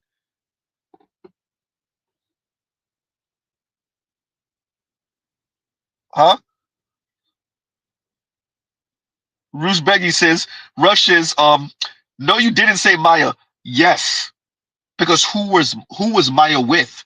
Who was the most famous person we know Maya for being with? Who do we know Maya being with?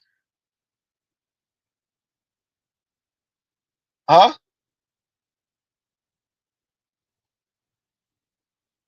Young Miami would have been running circles around them. Huh? JT and Young Miami would have been running circles around them. Huh?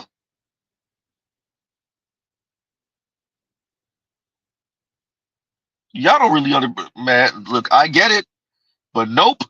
And Otis, let me read this one now also. And Otis says the framing is disingenuous, bro. I don't know if it's disingenuous. I know it's inaccurate. I can't tell you what's in these brothers' minds, what's in their hearts, but I could tell you it's inaccurate. And if young brothers listen to this, they are going to be slaughtered by Latina and white women and black women out here. Beat down by their brothers and slaughtered by the women. The men of color go take your head off. The white guys go take your head off. And the women go run your pockets. You can't afford this type of naivete at all. So disingenuous, I don't know. Inaccurate, oh, you better believe it. And Otis, once again, thank you for the super chat. Thank you for the super chat. And Vince says overcorrecting looks like this. And thank you for the super chat. They take, okay, fine. And shout out to Vince. They're taking not wanting to be and seeing Fresh and Fit as caricatures, and Mr. Z gets it.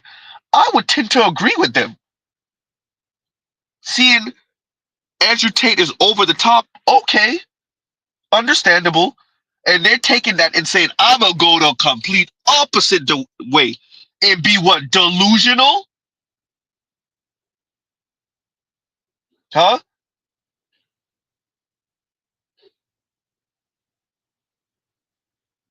Wow. Because that's what it's coming off as. Absolute delusion. And black men, especially right now, can't afford delusion. That's a luxury black men cannot afford. That type of naivete, black men can't afford it. Whether because black men are going to be competing against other men, or because black men are in a country that's going through austerity measures and the women are looking for a comfortable place to land and they go run your pockets. And if they could run your pockets and leave that relationship and be with who they really want to be with, ooh, they gonna do it. So once again, shout out to Vince. Thank you for the super chat. Overreacting looks like this. Or excuse me, not overreacting. Overcorrecting looks like this. And Pan the Man says, nah, Z, this is deliberately disingenuous. Too much of the manosphere is spread for any man to keep preaching this BS. And I think that's what it's a threat to them. And I think they're responding because I think the Andrew Tates and the Fresh and Fits, that's the lightning rod, but it's really not. They're really trying to respond to people like Z. I'm not saying me, I'm not saying that these guys know who I am. But the Andrew Tates, that's like low-hanging fruit. Someone said it in the comments earlier. It is low-hanging fruit. It is. Huh? And Rush, let's read this. And he says, I cram to understand why most black men are so hesitant. I think you meant to say hesitant or resident to what? Excuse me. I'm reading this way wrong. To what is right in their face, right? I mean, geez, to walk in the rain thinking that it's sun, it's sun. Just cry is idiotic. Raised by a single mother. Were you raised by a single mother? Or you saying one of them? Well, the guy said he wasn't. Um, to walk in the rain telling yourself it's sun is the height of delusion. And I think what they don't appreciate is we're transitioning into a time where you really can't afford it. You couldn't afford it before, but you really can't afford this type of delusion now, right? I can understand your difficulty understanding what they're doing. One of the brothers mentioned politics earlier, and these people not being politically aware, or the people on Fresh and Fit, the women on Fresh and Fit not being politically aware. So he's essentially calling them bimbos and dummies. But he just didn't want to use the phrase. Okay, cool, brother. Are you aware of what's going on? Okay, fine. Let's go with what you're saying. They're not politically aware. Are you politically aware? Okay, fine. You are politically aware. Do you understand the implications of the trade war with China? Of the petrodollar losing its esteem? Do you understand that? Do you understand what a 30% tariff on Chinese good means? God forbid a 145% tariff? Do you appreciate what the slashing of federal jobs by this administration mean for women in particular? Black women? Ooh. It's not just knowing the news. Do you understand the implications of what you're watching, what you're reading, what you're ingesting? Huh? Someone said in my comments earlier, Israel just struck Iran. Do you appreciate what that means for the US? Do you appreciate how bad this could get? You want to talk about politics? Let's talk politics. Do you appreciate what these things mean, what they imply? Huh? Inflation. Do you appreciate what that means?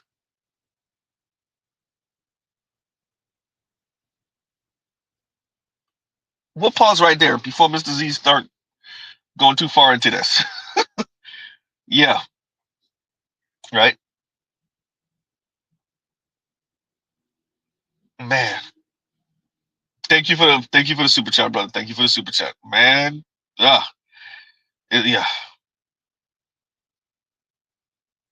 Russ says they know who you are now, brother. I don't think they do. I don't think they do.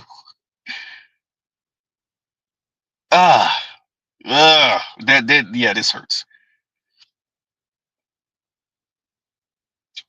Passport OG. See, I was trying that. And Passport OG says Travis Hunter gonna see he can't afford delusion. I hope we're wrong on this, Passport OG. For the life of us, I hope they're wrong. Excuse me, I hope we're wrong. I hope we're wrong on this.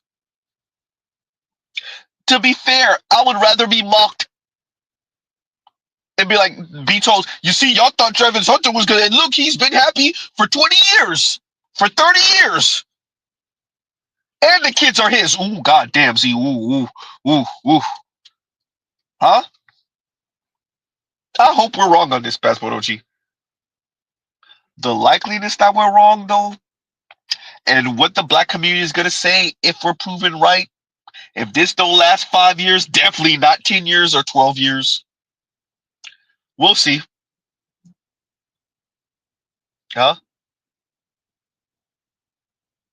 And all the kids are his.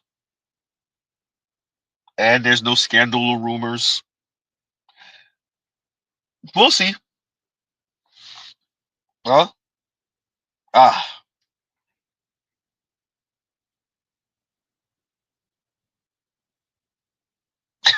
Jamal says, Z, your 7 hours. When we actually look at the time, it's like, God, that's a work day. And Jamal says, Z, your 7 hour reckless streams have broken through. I don't know. It depends on the numbers. And my reckless streams begin 1,600 views, 2,000, 2,400. The one that I did on Dr. Tyne, that one got like over 4,000 views. I'm like, God damn. Huh? But yeah, no, I mean, thank you, brother. Thank you. But yeah, I don't know. Right. And Otis goes back and he says, and thank you for the super chat. These cats disingenuous. It's funny because these young cats not going. These young cats not going. There we go. They don't care whatever these dudes saying gonna fall on deaf ears too little too late. That part I agree with. That part I definitely agree with. I think what happens is they see Fresh and Fit, they see Andrew Tate. If they get a glimpse of any one of the white manosphere guys who are even more egregious than anything the black guys are saying, and they say, "Oh hell no, I'm not going down that road." Those guys sound toxic. They sound like they want to oppress women. They sound like they hate women. They sound like they want women barefoot and pregnant in the kitchen. And I love my sister. Or I love my mom. And I love my girlfriend. And I never want to put her through that. Okay, understandable. And they run the complete opposite direction and sound delusional as hell. And they don't appreciate that the women don't mean half another thing they say. And half of nothing, see, they don't mean nothing they say. Okay, fine, y'all not doing it for the women. I don't know why else you're doing it, but okay, fine, you're not doing it for the women. Y'all didn't even do the whole self-actualization, like make sure to get your dreams in order, chase after your dreams. Like y'all didn't even go in that direction. Y'all went down the self-actualization direction, which really sounds like what the women be saying. But okay, fine, cool. Brother, this ain't gonna work. To all you young brothers, this not gonna work. To the younglings, this is not gonna work. You will be lambs to the slaughter for both women and other men who are competing with you, whether you realize it or not. Huh? And I agree with Otis that the other young brothers, they're not hearing none of this. They know better. They know better. They know the women are full of crap. They know the society's full of crap. That's half the reason why they do listen to Andrew Tate. If we're going to be fair and honest, okay, let's go there. They're listening to Andrew Tate because they were lied to from the beginning. They were told what y'all are saying. These young brothers were told what y'all are saying. The reason why they're listening to Fresh and Fit is because they started off listening to men like you, or at least women like you. Women that sound like you. And the young men of dating age started trying to flirt with their little middle school chick that they found attractive, the high school young lady they found attractive, the college young lady they found attractive, and guess what happened? They got their head taken off.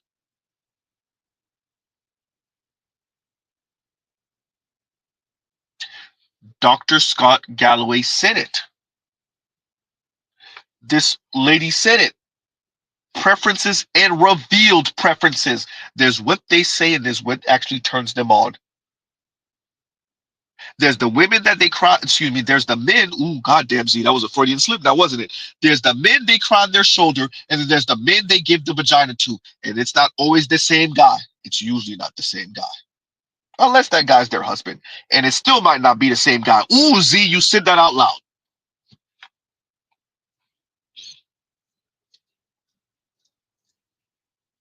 Huh? And Otis, once again, thank you for the super chat. Thank you for the super chat. Well, let's continue with a little bit more of this, because y'all ain't hear nothing yet. these women. But also, the women have so much social capital on what men should be doing that the reason why I'm fucked up is because of women. No, you can't even get close. Like we were saying just now, you can't even get close to like loving another dude, or else that's like gay. Yeah. And the term gay is the ultimate boogeyman for a lot of you niggas. Especially a lot of black men. Especially black men. But also considering we do a lot of like as a community, especially at this point, we do a lot of gay shit. Like in terms of like but like we do a lot of gay shit. In terms of like LeBron, I think about all the time. Yeah, like we got a whole side of the internet that calls themselves LeBron sexuals.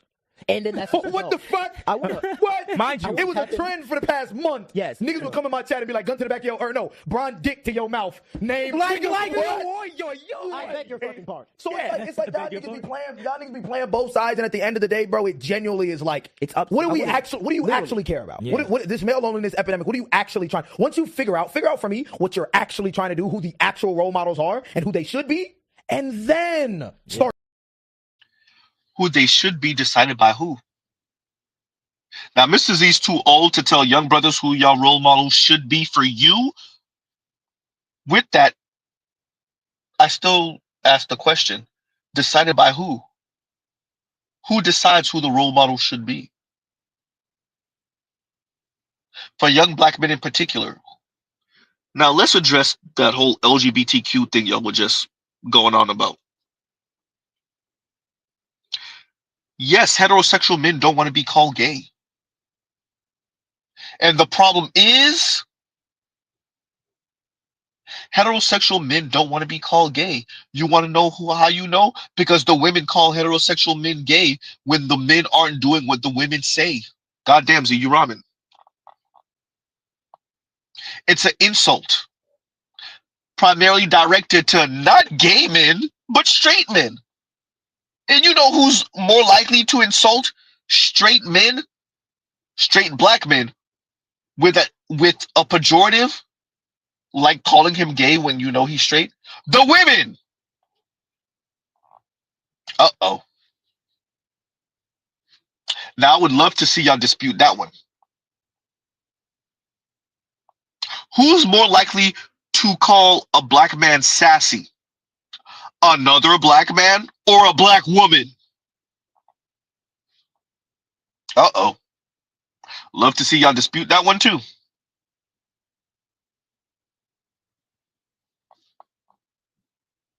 Huh? You are correct. You are 100% correct. I don't think any black straight man will disagree with you. Yes, straight black men don't want to be called LGBTQ, gay, or any of it. And the problem is, and this is a great time to read this. And a split Jim says, and thank you for the super chat, they think taking a hard left is better than taking a hard right. Pause. Brother, actually, figuratively speaking, you're right, and I would remove the pause because it's funnier that way and more accurate. Ooh, goddamn, Z. Ooh, ooh, ooh, ooh. You said that out loud. Huh? Really disgusting. Huh? Because that is what they believe. And it's fitting. Oh. Huh?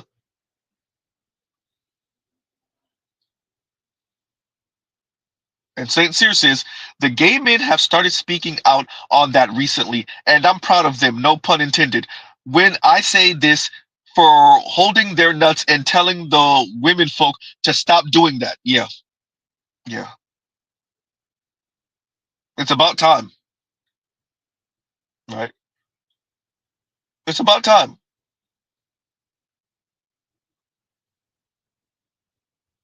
So let's read this, and there's a little bit more of this, but let's read this first. And Eric Deadman, oh yeah, we read that earlier. But yeah, the sexy red thing, yeah. She would run circles around them. And let's play a little bit more. And here we go, y'all. And then start talking about all of these other issues. Start talking about that shit. Don't come in here spouting bullshit or listening to niggas like academic. Can we see a few of these screenshots from this? There's another page that I found called, it was like the Driven Mind or some bullshit on what's it called? You're not depressed, you're undisciplined. Nigga, what? Look at this nigga. Nigga, you telling me this nigga don't look depressed? But you might be depressed because you're undisciplined. So if you discipline yourself and fix whatever that issue is, maybe you won't be depressed. You're not depressed, you're undisciplined. That applies to a lot of folks. That's actually I don't see what your issue is here. Maybe because I can't see the screenshot of what you're showing. Maybe it needs a bit more context. That actually is a Mrs. Z gonna keep that in the Rolodex to say to her son one day, to her nephew one day. Huh? Shout out to nephew Z. You might hear that one day. That's actually a great line to say. That's actually a great line. I'm gonna give my brother-in-law that line so he could use that one day.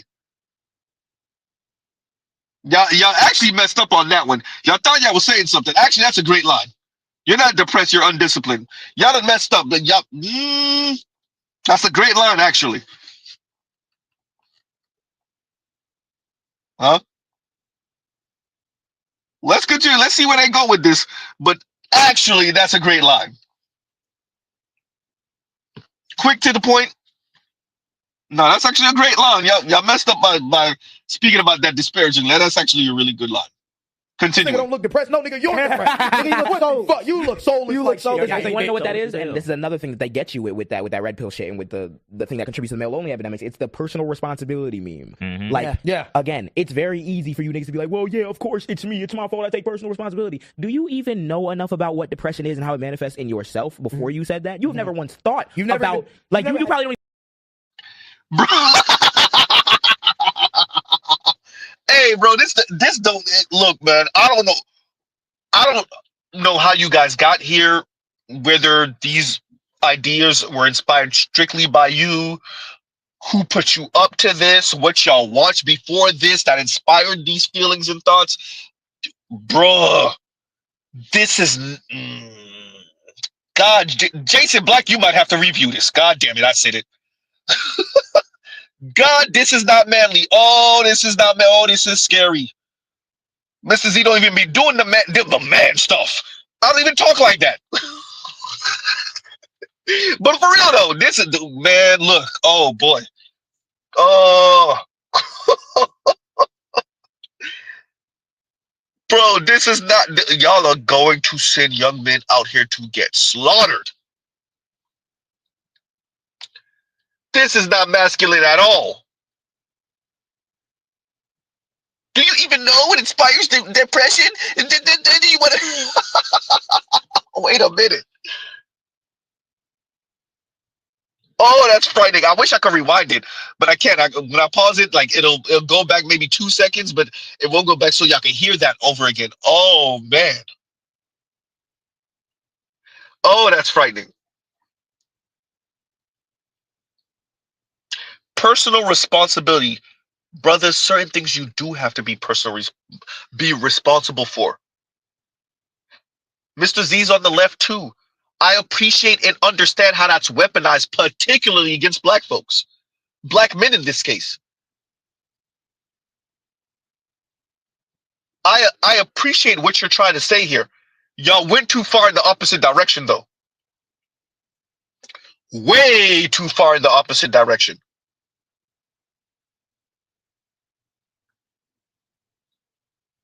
Do you appreciate that if men don't hold themselves responsible and other men don't hold men in aggregate responsible, that you have, oh, wait a minute, the black community with these young boys wilding out? Yeah, about that. You see how Mr. Z just was able to freestyle that and tie it right on in? Yeah, because that's what happens. Y'all going too far in the opposite direction. You don't want to be fresh and fit. You don't want to be Andrew Tate. Cool. You don't want other young black men to even entertain them. Cool. Y'all going too far in the opposite direction.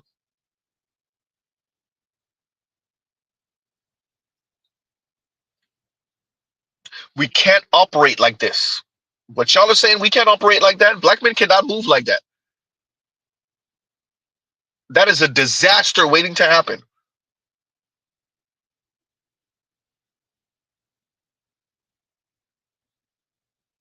Wow.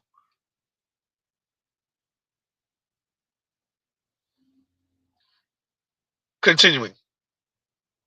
Ever had a person ask you something in depth about it at all? Yes. A big thing I want to tap into with that male loneliness shit and why it's such a bad thing, especially with the response that like influencer, like men influencers give to them. A lot of people don't realize that they're doing nothing, and why it, like you see the shit with like the Blade Runner shit dying in the snow, or like I don't know if y'all seen Fight Club, but like there'd be a whole bunch of shit with that, which and nobody ever understands. no one ever understands. You want to know why it was misconstrued? It was misconstrued because it fed to people's insecurities and it made them feel seen. So you're like, oh shit, I didn't know people like actually like think that way. You know what? Let me just keep feeding my insecurity more and more to the point where you don't even recognize yourself, bro. You don't. But that because I could speak to that because I remember I used to do that, bro. I remember seeing certain shit and being like, oh yeah, no, this is good because at the end of the day, this is how I feel. Someone else feels it, so this has to be right. You're looking for that roadmap. You're looking for that, and it almost gives you that escape from that void you're feeling, and that comes that dopamine because you're looking at this shit and you're like, damn, I really feel seen. This is how I'm gonna live my life. Fuck all this. And in actuality, the depression part and why you don't get that question about it because you're causing your own fucking depression from it. You're not with things like that where they'll tell you that like, oh, it's not that you're depressed, you're just undisciplined. It's fucking you over because it's A, saying that depression is not a real thing or insinuating it, and B, saying, hey, you're not working hard enough. personal responsibility, you're not working hard enough. I can tell you for damn sure that I've worked plenty hard and been depressed at the same time. The thing is, like, you know, I'm gonna assume that you guys are on the political left. We gotta be sensible. We have to be sensible. You have to make sense. You brothers don't make sense. As a brother a bit older than you guys, I'm guesstimating. You have to be sensible. Y'all going too far in the opposite direction and you're not making any sense. Y'all trying too hard. Simply put, you're trying too hard.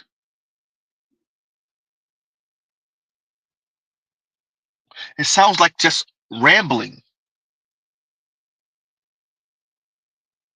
And as Jamal says, they wear depression like it's a badge of honor.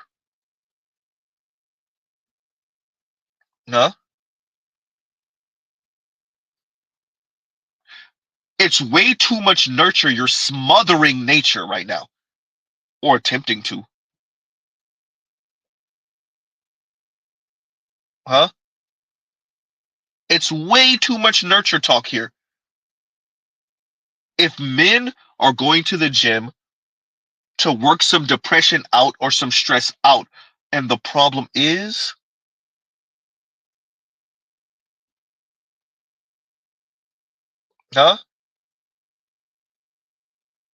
if it's a lack of discipline that's causing you to be depressed, and you see that in yourself, and you have an Andrew Tate that says that the problem is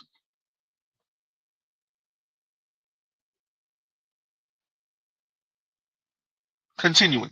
Within the black community, it challenges a lot of like if white, let's just say like cisgender, like white men, right? If they were to actually think about certain things and be like, well, maybe I am depressed, then that would actually mean that there is something outside of just like outside of personal responsibility, outside of like personal responsibility or the tangible things in front of you. There's something that could actually contribute to you not getting something, until you not, and then you would like simultaneously you'd have to then validate what we've been saying, like things like systematic racism, those outer things, those environmental things that we're not allowed to do or we're not allowed to actually experience as black people. You'd have to actually acknowledge that. You're not ready to do that. You'd have to, so depression doesn't fucking exist because you have to be able to pull yourself up by your bootstraps. Because if you can't, else something else is wrong here. Yeah, exactly. And what is that other thing? It's not the women around. It's not the women. It's not. And that's the shit, bro. That shit makes you bitter about women. That's why it's such a meme. It's not because women are out here to fucking get you. No, the male loneliness epidemic is damn near like a system to make you bitter about women. We do it to ourselves. We do it every single time without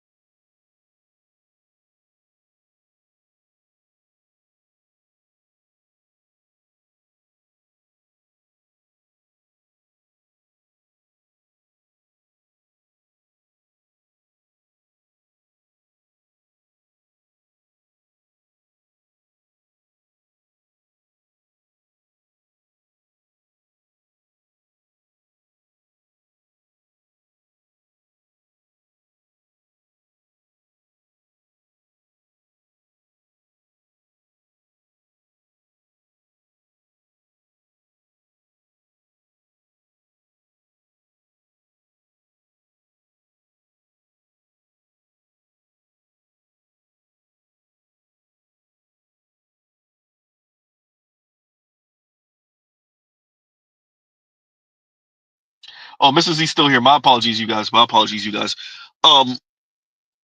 You got to be careful with this argument. You guys are doing too much. If you're gonna make it a liberal versus conservative argument, do you appreciate what you're doing here? Y'all are trying too hard.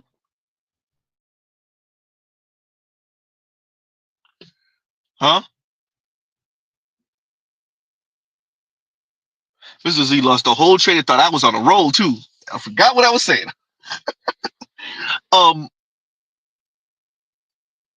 You got to be careful with the liberal versus conservative argument right now.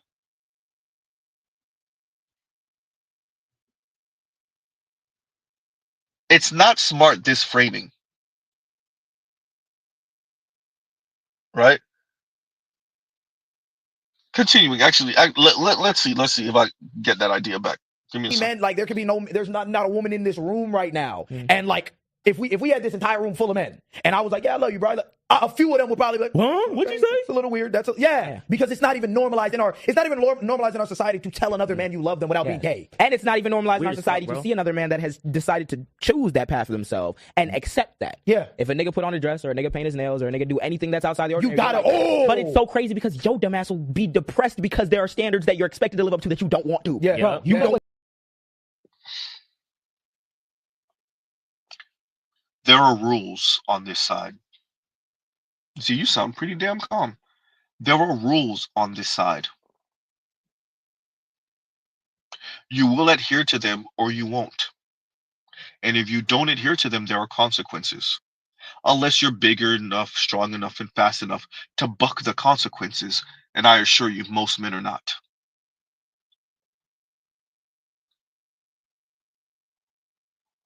The women can do whatever the hell they want to do on that side, and who's going to regulate them? Like no one.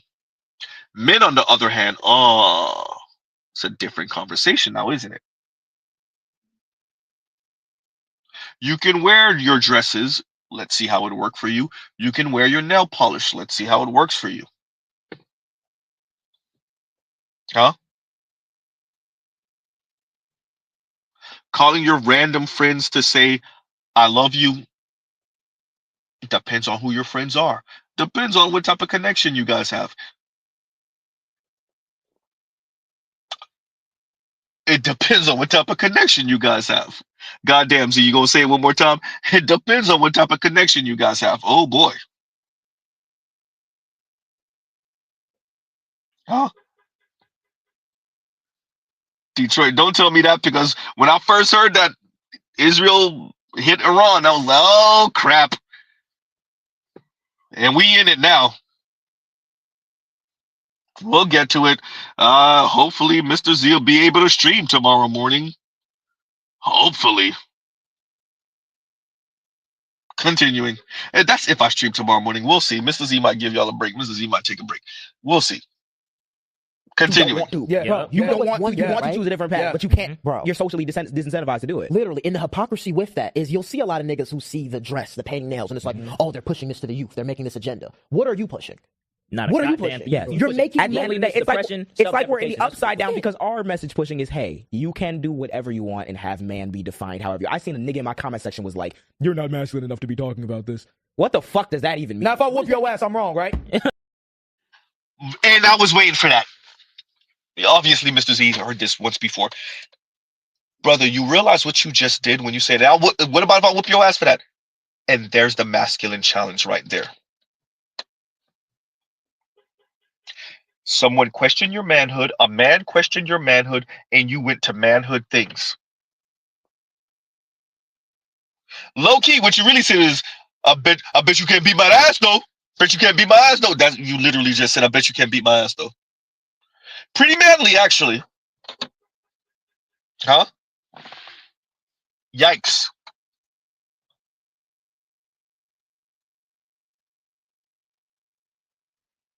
Huh?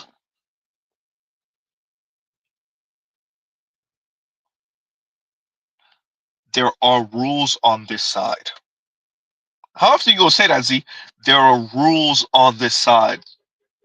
Huh?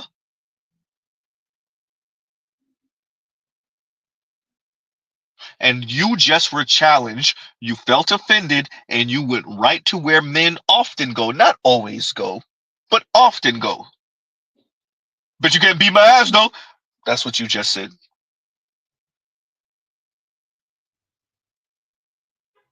You just said, prove it then. Hey, all that airy-fairy stuff sound nice until you really got to put them fangs out and show that you're a real man. And here we go. Is violence always the answer? No. But with that, you see where you just went. There's a reason for that. Huh? There's a reason for that. And Detroit says, and thank you for the super chat, Gen Z men are gonna have nightmares by these women who they messed or dealing with, or mess with or dealing with. I get what you're saying. Well, when you look at these brothers, this I guess advice-ish or whatever the hell this is supposed to be, right? And y'all gives you a second actually.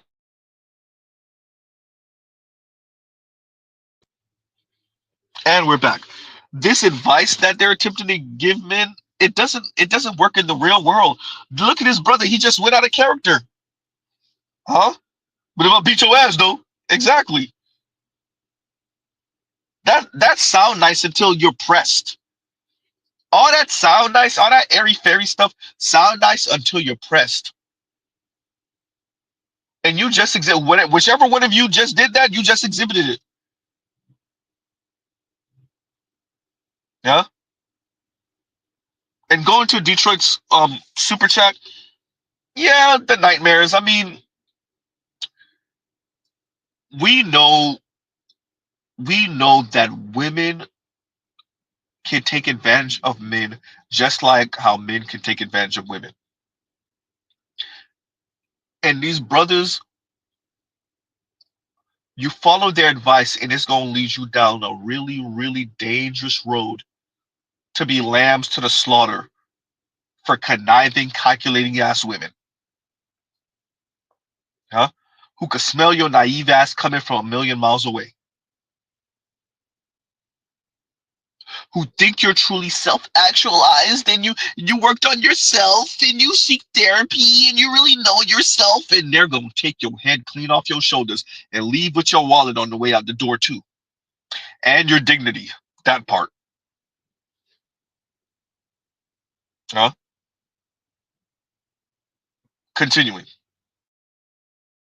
Enough to cry if I tote guns, hella tattoos, what's gonna make me what aspects of masculinity? Because if we both have bread, but you like being at home more, but I'm an intelligent nigga, like we can go bar for bar on what gender role constitutes gender role, or you can shut the fuck up and acknowledge that there's two ways to be. We're literally telling your sorry ass. We're literally telling your sorry ass that no, bro, you're okay. What you do, do what you want to do, and you're coming back to us telling us, nah, nigga, you're not even masculine enough. You ain't even got as much. Nigga, what? I what seen you talking about? You in our country? I get what they're saying. We're literally telling you that you don't have to stick to strict gender roles. I get it. Here's the thing. You kind of do. You don't, but you do. If you want a certain outcome in these United States of America, yes. If you want a certain lifestyle, yes. If you want a certain woman, yes. If you want to live in a certain zip code, yes. And if you doubt Z, do it a different way then. What you can do is play the game, get to the top, and try to break the whole thing. Have fun on that one too. I get it. You don't have to stick so closely to these gender roles and these gender norms, the gender performance. Yes, okay, cool. Let's go with it. What type of women are you attracted to? Uh-oh. How do you want to live? What do you want to drive? Where do you want to stay? What's your career path? Yikes.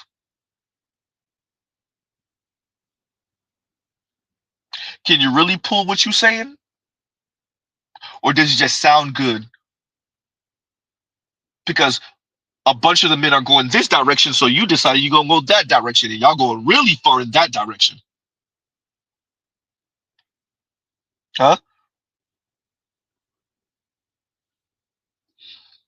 Yikes. Continue. And you're coming back to us telling us, nah, nigga, you not even masculine enough. You ain't even got it much. Nigga, what? I What seen you talking about? You in our comments. Exactly. What the fuck is you Bro, talking about? I seen a comment. A nigga was like, "These motherfuckers look like they listen to anime. They anime watch anime. Yeah, or some shit. anime. They don't have no room to talk about women. They don't know." I'm like, okay. Half my goddamn subscriber base watch anime, bro, and have wives and kids and girlfriends, etc. Huh? Shout out to Trell Bentley. I can't remember what stream I was doing, and Trell was like, "I'm folding my shirt with whatever anime character it was right now while you speaking, Z." And there you go.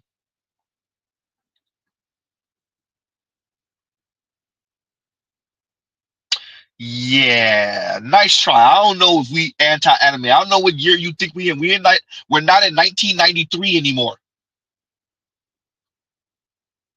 Hood Negroes watch anime. I don't even. What are you saying? Watching anime is mainstream now. That's not.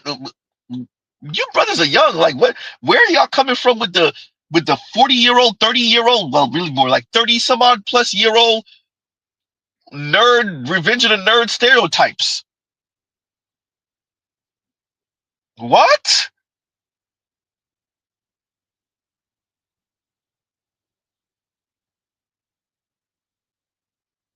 So dudes are being insulted for watching anime in 2025? Not 95, but 2025. Huh?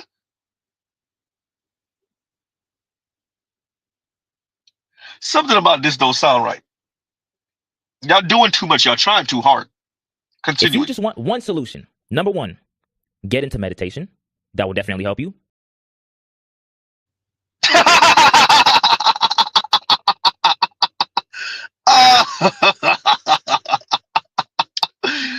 Oh, Z, you can't be laughing at the young boys. They're just trying to figure out their way, Z. They're just trying to figure out their way. Number one, Mr. Z is not actually anti-meditation. It's just the way y'all talking about it. Mr. Z is not actually anti-meditation. It's just the way you guys speak about it and advocate for it as if it's the be-all, end-all, as if we move like women and sound like women and meditate like women and seek therapy like women and become self-actualized before we do anything like women. That will be okay. And that you could just make up your manhood as you go. Huh? Yeah. Nope.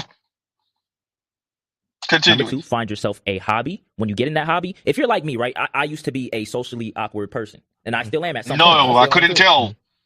Well, I couldn't tell that either. Different conventions, whether if it's an anime convention, shoe convention, whatever, and that's how you can build like friendships with different people because y'all got the same type. Y'all got the same Especially men. Nigga, you'll be like, damn, bro, these pants hard.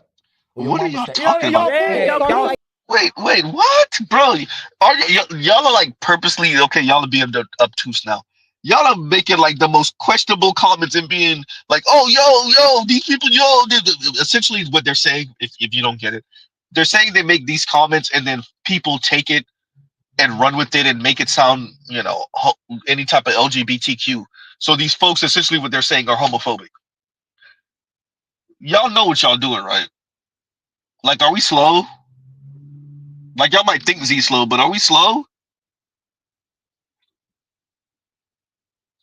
Y'all make these questionable comments and get a response for the questionable comment and be like, yo, what did I say? Stop it. Stop. Right? Thank you, GC Strawman. Low-key Darkness said, I don't believe none of it. They are on assignment. They were sent, Z. Huh?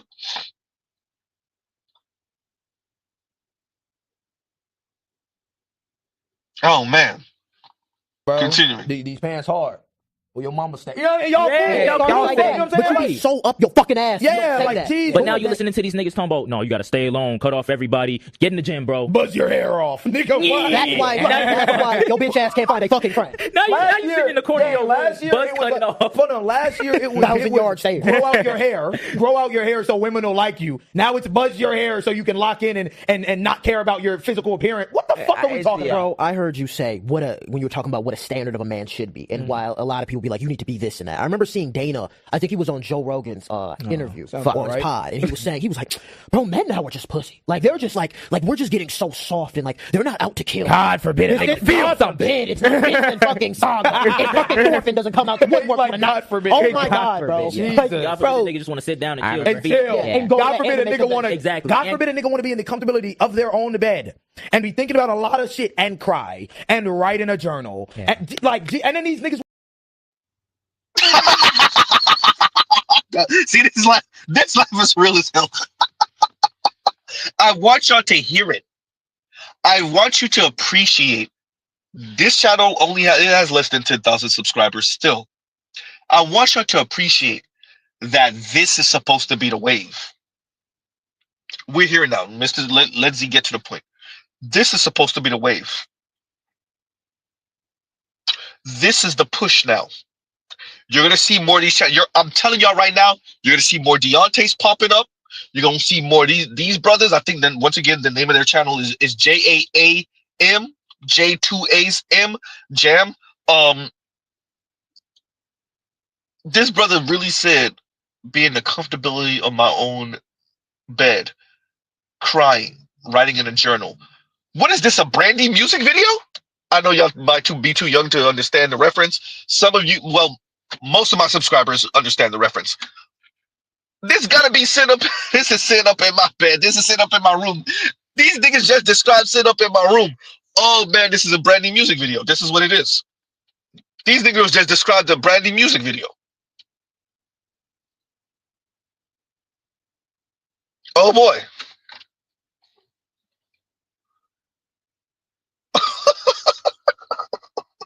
Crying and writing in a journal?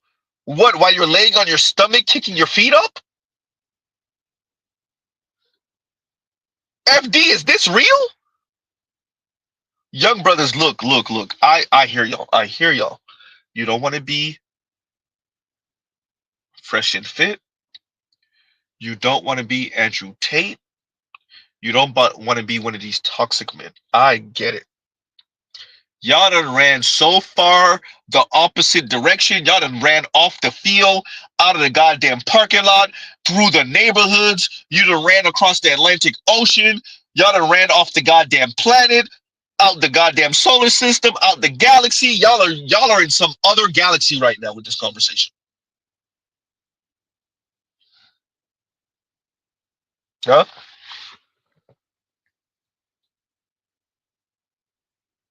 Really, y'all are really talking about laying in your bed, crying, writing in journals? Is this real? Is this real? This can't be real. This can't be real. Y'all trolling us. This is trolling.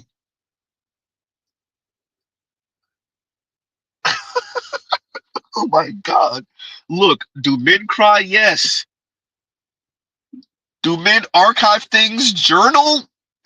Okay, yes. Crying and journaling while laying in your bed? Look, bro. This can't be real.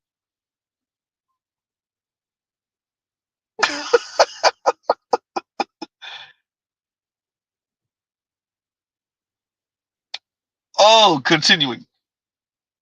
That will then turn around and see one woman who's trying to get engagement, who's trying to piss y'all niggas off. They're trying to do it. It's engagement. Yeah. Mm-hmm. You'll see one woman go, oh, adding this to the ick list. And I was like, men can't do shit. Nigga, yeah, y'all are telling us we can't do shit. Yeah. Men are telling other men you can't do shit. Yeah. Fuck are you talking about? And you just just. So, because men have hard and fast rules on manhood, that means that women can't say crazy stuff, so we shouldn't count it Because men say crazy stuff to men, according to you. So the hard and fast rules are crazy, so that allows for women to talk to us crazy. So this is one of those, if men would get right with men argument, then the women wouldn't have a leg to stand on. Are you sure about that? Women saying that they have the ick, they're trolling. Yes, to a certain extent, I would agree with you. I think they are trolling. I also think they mean every goddamn word they say. Uh-oh. Yes, women do really have a zillion icks. Yes, an individual woman does have a zillion icks. That is why even Dr. Scott Galloway has said this, and others have said this. You present a woman with 80% of what she's saying, she say she's settling, she ain't gonna do it. You present a man with 80% of what he said he wants, he's jumping for joy, he's gone. You don't gotta worry about nothing else. Ain't no more debate. 80% of what I want, I'm out. Sure, thank you. I'll grab it. I'll take the trophy now. The women mean the icks. They mean it. Are some of them trolling? Yes. Are they trolling about certain things? Yes. If you press them on certain super shallow things, would they really mean it? Maybe not. Maybe not. Hopefully not. Huh? They mean those icks. You do realize that, right?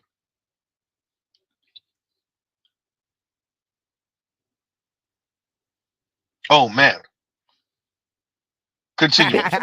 Marvin. Man. That's not even his real name. Myron Gaines is not his real name. I don't even know what his name is. I just remember that photo of him kissing another nigga. Yeah. And he used that fucking hair serum. Yeah, like what are you talking about? Living your purpose. It's 2025, bro. Yeah. I'm hot. Oh yeah, I'm doing the thing. I'm sorry. I'm hot. It's unfortunate, man, because there are a lot of ways that you can like really through the help of others and talk to other people. You could get out of the you can get out of the male loneliness epidemic. But the way that you don't get out of that is by listening to these motherfuckers. It's so infuriating that some of y'all will come on here and react so defensively when at the end of the day, none of these niggas have your best interest at heart, and fucking Andrew Tate has trafficking and rape charges.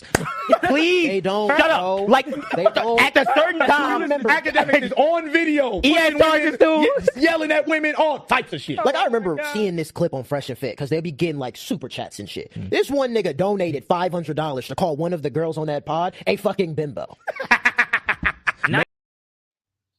That mean he has $500. Do you know that about 40% of Americans can't afford a $500 emergency? So if somebody was willing to piss away $500 just to call a random woman on Fresh and Fit a bimbo, that mean he got a lot of money. That's not somebody just swiping mommy and daddy's credit card for $5 to make a comment on Fresh and Fit. If he spent $500 on a super chat to call a woman a bimbo, oh man. I mean, he got it like that. $500. Something like 40% of Americans, can't afford a $400 emergency, but I think those numbers might have been updated, so now it's maybe $500. 40% of Americans can maybe afford a $500 emergency. If somebody is pissing away $500 on a super chat, they got it like that. And to call someone a bimbo, yeah. I don't think your comment meant, or say it better, easy. I don't think you realize what your comment actually said about that person. I'm not saying that that person should have called the random woman, probably white woman, but the random woman on Fresh and Fit a bimbo. I'm saying they got it like that. The flex you thought you made with that comment compared to the flex they made with that statement and the price to make the statement says a whole lot more than what you just said or what you thought you just said. Huh?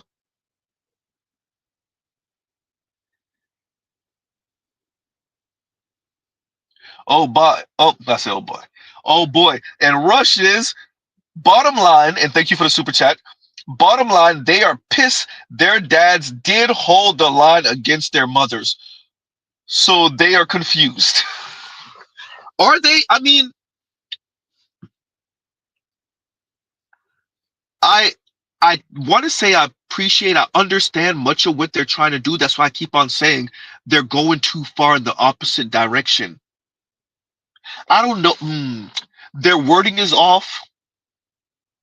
Their understanding of man woman dynamics is a bit off. Is a lot of off. I don't know. See, I want to disagree with you, but I can't. I can't. Goddamn, Z, you want to disagree with them? I said it earlier. These brothers are just trying to find their way. But when you put the word confused there, I wanted to. It's not even so much Rush. I wanted to disagree with you. The word confused, but then that's the word that it actually is, isn't it? Right? I want to disagree with the word confused, but then Mr. Z's like, they might really be confused. Z. Like, that's the word right there that you want to disagree with. That's what make the whole statement be like, I don't know. But then when you really think about it, Rush got a point. The young dudes, they sound confused. They really do. And then now they're just babbling. Oh man. He said, I mean, didn't. Let's read that again then. Let's read that again. Okay, yeah, no, I get what you're saying. And the statement still stands. And he says, Rush, let's see, he said Rush. Rush says, and thank you for the super chat. Bottom line, they are pissed their dads didn't hold the line against their mothers, so they are confused. Yes. The statement makes more sense. Yes. And the confused part, I still stand by that. I really wanted to disagree with you on that, but the more I think of it, I can't even do the whole Z2 step. Y'all been seeing the Z2 step. I can't even do the Z2 step with Rush right now. I can't. Right? And thank you for the super chat, Rush. I can't even do the Z2 steps with you. I can't. Right? I can't even do the yes, but I can't even do that. Can't do it. Yeah. One of the brothers did say that. Remember, their moms were the breadwinners. Yep. And it's not even that. The mom's attitude, and apparently, well, better yet, according to what one of the brothers said, his mother's attitude, or at least what she said to him, was, "Don't be like him, his father. Don't be like the father." Ooh. Yep. Right. And Joe says it's like a wobbly wheel. They're barely holding it together. Ah. Right.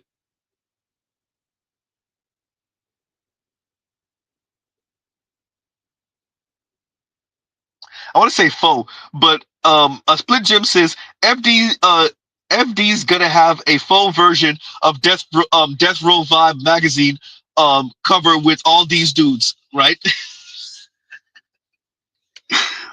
Oh man, like, yeah.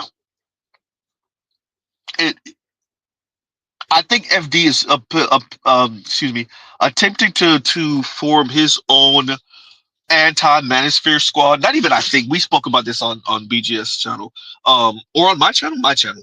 And he's attempting to form his whole his whole anti-black manosphere squad. And I don't know how well that's going to turn out. Right? I don't know how well that's going to turn out.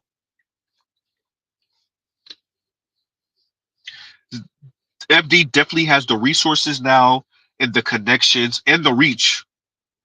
With that, it's the reality of men and women's lives. Not even just the men, but the women's lives. And as Dr. Richard Reeves said, preferences are revealed, or better yet, the lady said that preferences are revealed preferences. Huh?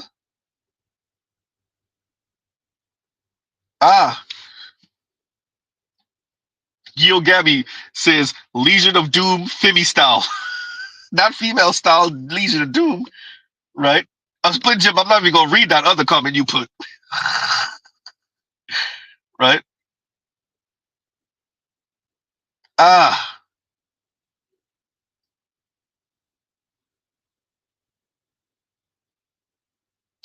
See, Rush says, but I bet he does identify with his father now, which makes him confused. I get what you're saying. The words were out of order, but I get what you're saying. Yeah. Yep. Yep. Ah.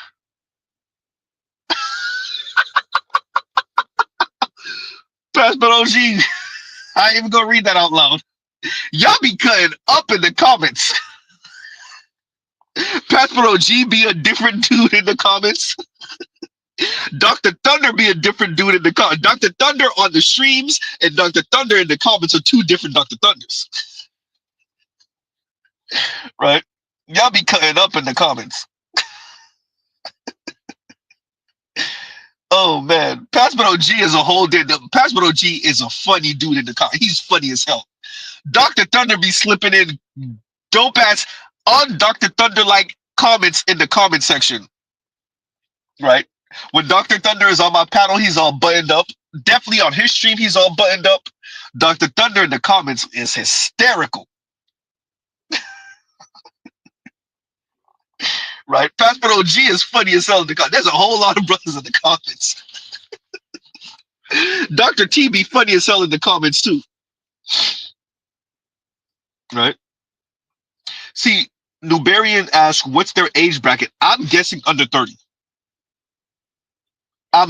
Because so the first person I saw kind of acting in this kind of super outlandish way online was Kai Cenat.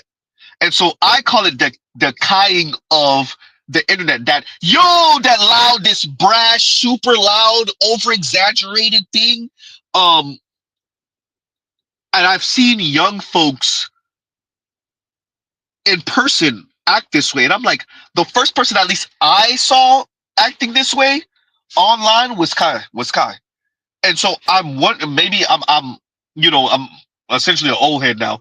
I'm gonna ask the young brothers this: am I missing something? Was somebody else the first person to kind of be that outlandish online, and then Kai Cenat kind of took that on, or am I correct about that? Right? Oh, see, yeah. Zulu said 25 and down. Right? Ross is college age. Okay. So I'm guessing around, okay. Yeah.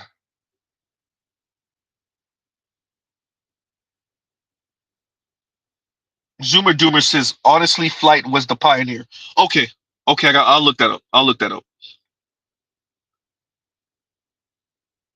That kind of over the top, kind of reviewing of videos over the top, speaking online, streaming way over the top. Mr. Z, obviously, I project my voice when I'm streaming. My normal voice is this right here. But I talk like this when I'm streaming, right? So, that way over the top Kai Cenat thing, I was wondering if that was him. And, so I'll look that up, Zoomer Doomer. And thank you for that. Thank you for answering that. Right. Oh, man. I think a lot of it is that Gilgami, and Gilgami says, with some Scooby-Doo villain, and we would have we would have succeeded if it wasn't for you meddling Black Manosphere. Yeah. I think a lot of it is that. I think that's the vibe I'm getting from FD Signifier, especially in his stream that he did his video he did last week or the week before. Yeah. Huh? So yeah, no, I think you're right about that. And let me.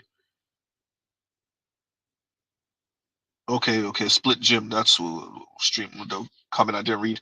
And Split Jim says, I see brothers saying they love each other often, and I see men cry. This ish bogus. It's definitely some hocus pocus feminist cauldron going on. I entertained the thought earlier, and I put my tinfoil hat on whether this was some AstroTurf stuff going on.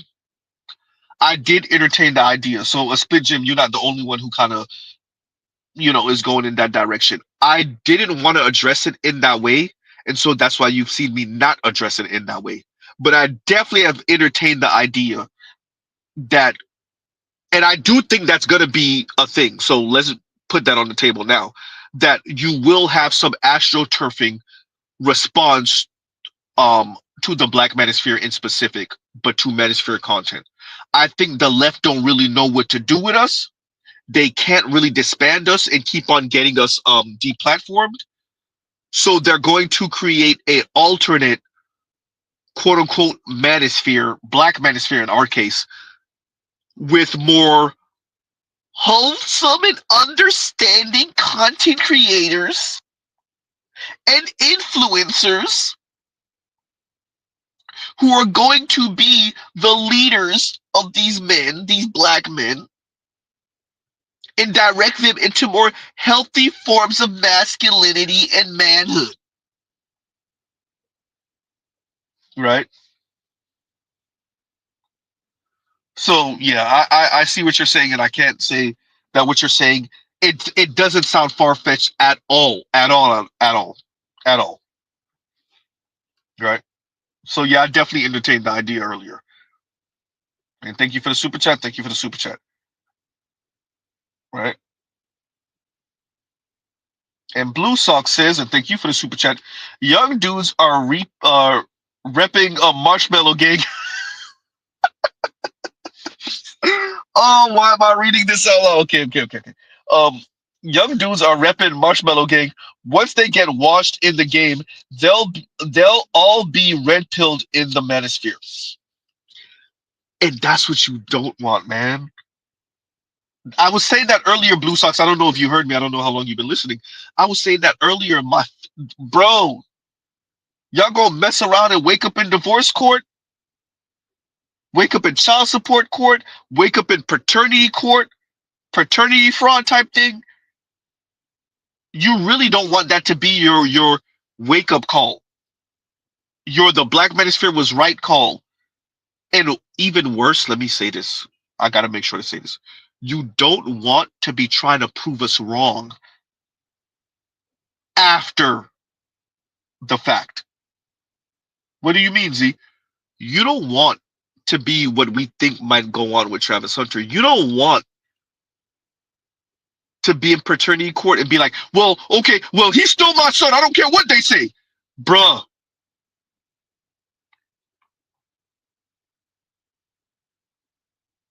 So let that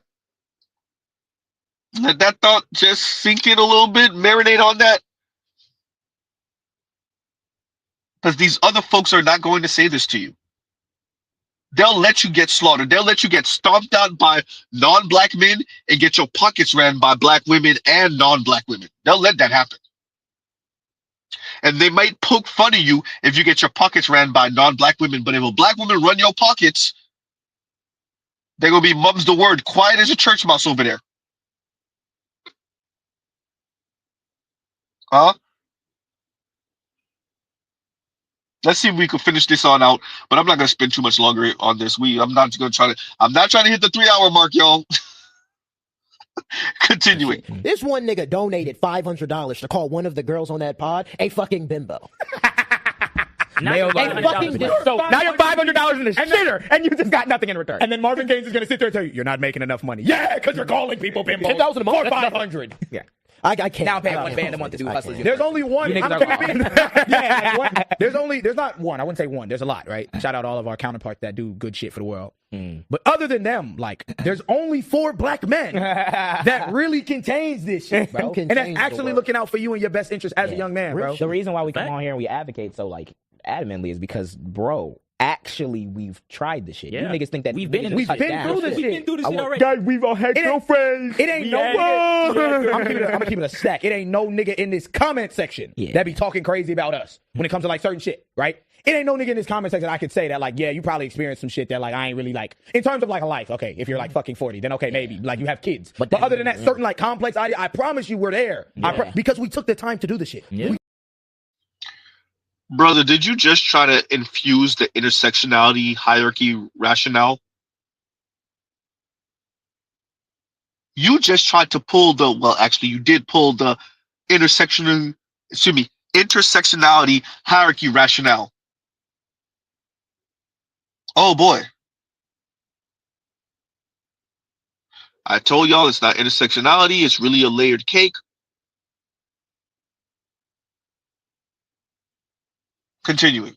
Actually look into the shit, to actually do the research, but to and also to think actually about self-reflect. to think about our own thinking. Yeah, well. like actually. With that male loneliness shit, I like, for a period of time, lived that certain life. I think I was isolating myself. I wasn't talking to them for the longest time because I was so in my shit. Bro, I remember times where it was literal months of us not speaking, years of us not speaking to this nigga Alan. Yeah. He'd just be in his room, alone. Just that was circumstances. Yeah. Same thing with JJ, same thing with AB, same thing with, like, what are we talking about? Yeah. That's literally how it was. And do you want to know what the real work is and why people ignore all the time? Because it's the hardest thing. Not listening to these niggas.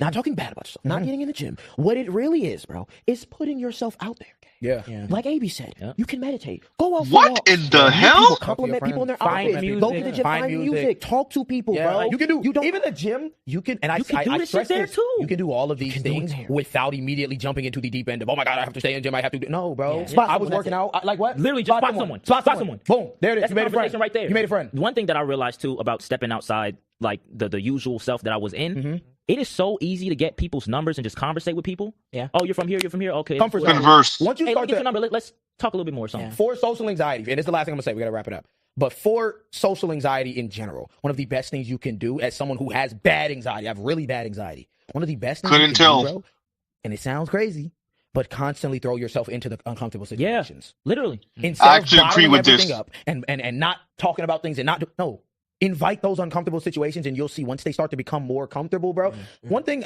once they start to become more comfortable, like everything turns out better for you. One thing that me and this nigga Alan always do, and I always say this, is I remember when we were in like sophomore year. I think I was chopped in a sense. Like I just wasn't. I just Get ready to be cringed. I hadn't glowed up. I hadn't grew into my body. All types of shit. And I remember me and Alan would always be in a game, and we'd be like, nigga. We the prettiest niggas here. We two man of doom. And like, nah, Alan, bro, I ain't gonna lie. Alan, Okay, ASAP Rocky. And there's a lot of niggas that be like, whoa, y'all niggas, whoa.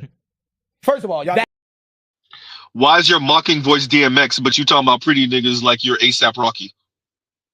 Anyway, continuing. The only thing that could have stopped some of y'all from going down negative ass That's paths. one. Y'all do worse shit. Two, that is the only thing in that time that could have stopped y'all, and that's the only thing that stopped us for doing way worse shit. That did so much for my mental state, not because I was like in love with this nigga fucking out. Because you're a human but that because I wants- was like, damn, that encouragement felt good. That encouragement felt good from one of my dogs, and So you want us to do like the women? Yes, girl.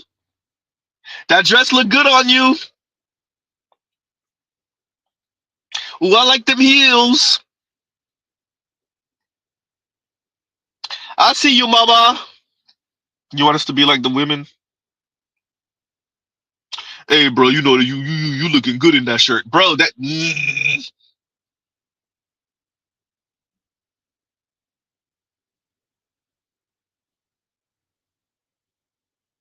Yeah, this is a dud. Whoever the days are, get another group. Try again. Nope. This is not it. This is not it. Whoever the days are, pack it up. This is not it. Huh? This is not it. Next. Continue. Like that encouragement felt good. That encouragement felt good from one of my dogs, and we was bouncing off each other energy enough to by the time we were senior year, it I don't know if that's the phrase you want to use. Continuing. year, like we was that nigga, because we genuinely thought, and it goes back to what I think either Abe or you were saying, putting aside that self-deprecation, right? Yeah. Putting aside that self-deprecation, we actually were like, nah, we the smoothest niggas, the coldest niggas, the sexiest niggas. And then as written. Before we sign out, I want to ask you, and then I'm going to ask you a question, but going back to what he said, was like, bro, what it is it's just building those habits of talking nice to yourself. Yeah, bro, we nice all, to yourself, man. every single time, like, I think at least now, because we all live together, and like, we always be like, oh yeah, we got this over. Or like, yeah, JJ. I don't know if you wanted to tell everybody that part. It's not only recognizing the truth, but it's also building those habits of, bro, like life is crazy. And you'll see how life starts to manifest around you. Exactly. Bro, we were in Walmart the other day. Shout out, bro.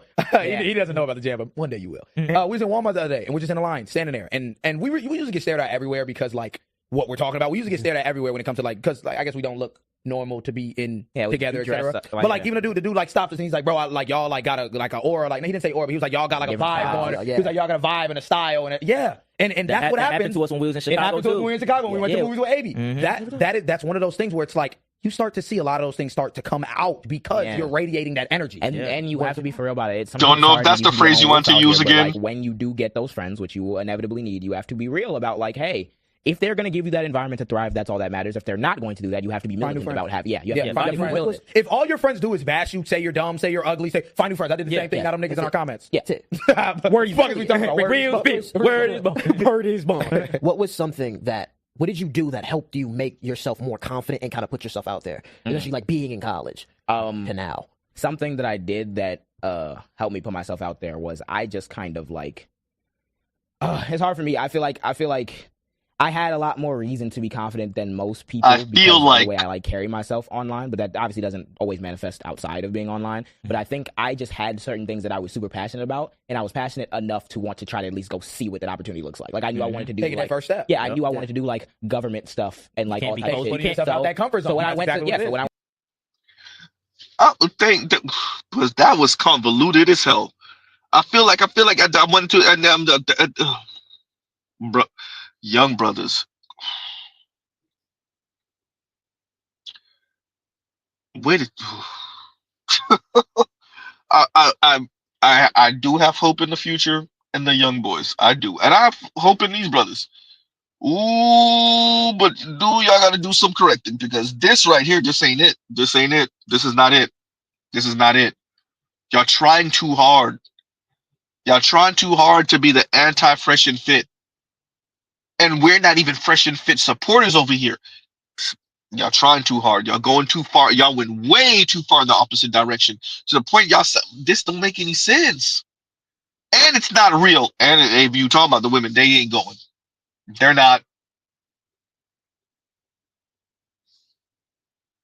And JL West says, have these guys ever brought up to these men, quote, how to take a woman, end quote, instead of don't be like Myron, Andrew, and others? No. At best, what we're hearing here is, quote unquote, be yourself. Go to the gym because you want to go to the gym, not because you want to impress women. It's both. So it's this weird, like, it's women's rationale. It's what you hear the women say. I don't dress for you. I dress to compete against other women. I don't dress for the men. I dress because I like what I see in the mirror, and I like this dress. I didn't do it for any other reason. So it's like that type of talk coming from these young brothers. Right? It's just wholesale discount how young men are moving and speaking and what things they feel insecure about, and tell them the issue is that you're not moving like this. Have you ever considered this? And what this is moving in ways that we traditionally think as feminine. Thinking of things in ways that we traditionally think as feminine. Feeling in ways that we traditionally think as feminine. Yeah.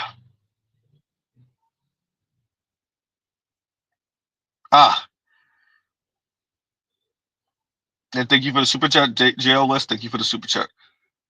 Continuing. Hopefully we get to the end. We're getting to the end, you guys. I think we only got a couple minutes. I was like, all right, I'm gonna go see what these clubs hitting on, and I went there, and you don't know nobody. First, college I'd never been to, and you go there, and even my roommate at the time didn't have the same interests as me, but I still had that confidence to go seek it out on my own, and through that, I met some people, and I settled in, and I got comfortable eventually. And it's gonna feel weird at times. It's gonna feel bad, even when you try different styles. You might try some bullshit, but like at the end of the day, you have to take steps to get somewhere that's productive. If you sit there and do fucking nothing and listen to these bitch ass niggas, you will be sitting there realizing it at 30. Healthy bitch ass niggas. Healthy bitch ass niggas. Fucking Andrew Tate. I think JJ was going on trips like last year by himself. I'm seeing pictures of him with random niggas. And that shit was nerve wracking, anxiety inducing. I came right back and I was like, I don't want to go on no trip by myself again. But like at the end of the day, I was there, I was doing it, and I could feel good about the fact that I was doing it in that instance. I'm like, I know there's a reason why niggas want me here. There's things that I know. I've put in the time because I care about it or whatever. So at the end of the day, I'm just bulling myself and see how I do it. And then good. And then you set the floor where you can surprise yourself instead of letting yourself down all the time. Yeah, bro, all the men out here, one thing I need y'all to realize, we're all four living testaments to this shit. Yeah. If you put yourself out there, I swear to God, your life will change in ways like one that it will change in life. Regardless of what you're going through right now. When I first started social media, and in a sense, it can help you with the outside life too, because when I first started. So this whole thing was about putting yourself out there? Did the women ask y'all to get us outside, to bring us outside because we're not trying to talk to them right now?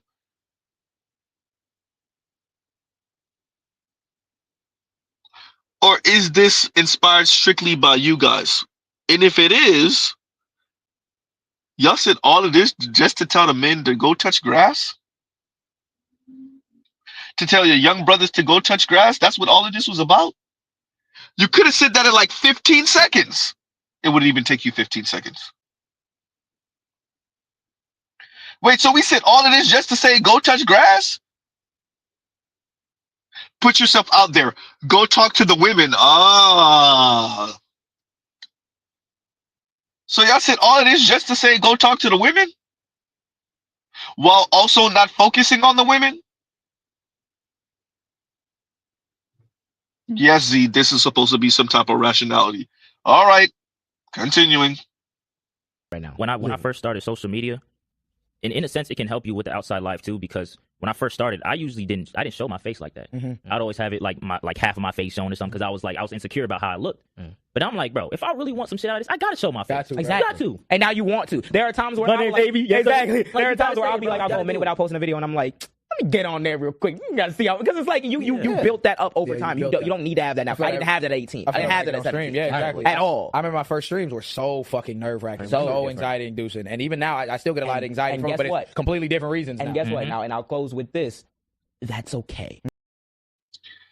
Whoever that I just delete that guy. Let me see. As a matter of fact, let's see if I can see it. Give me a second. Give me a sec.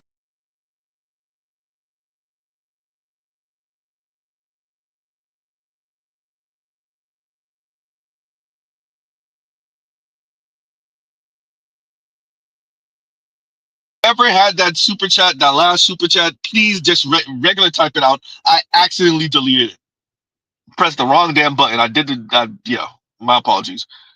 Put the comment. Just let us know that that was the comment, and I'll read it. And I'll read it right now, actually. Yeah, I accidentally deleted that. My apologies. Yeah. Jesus. Continue. You're a human being. You are, bro. You're not a warrior. You're not a fucking soldier. You're not a Greek. But warriors are human beings, and so are soldiers. And warriors are usually men, and so are soldiers. Like 9 out of 10, 8.5 out of 10.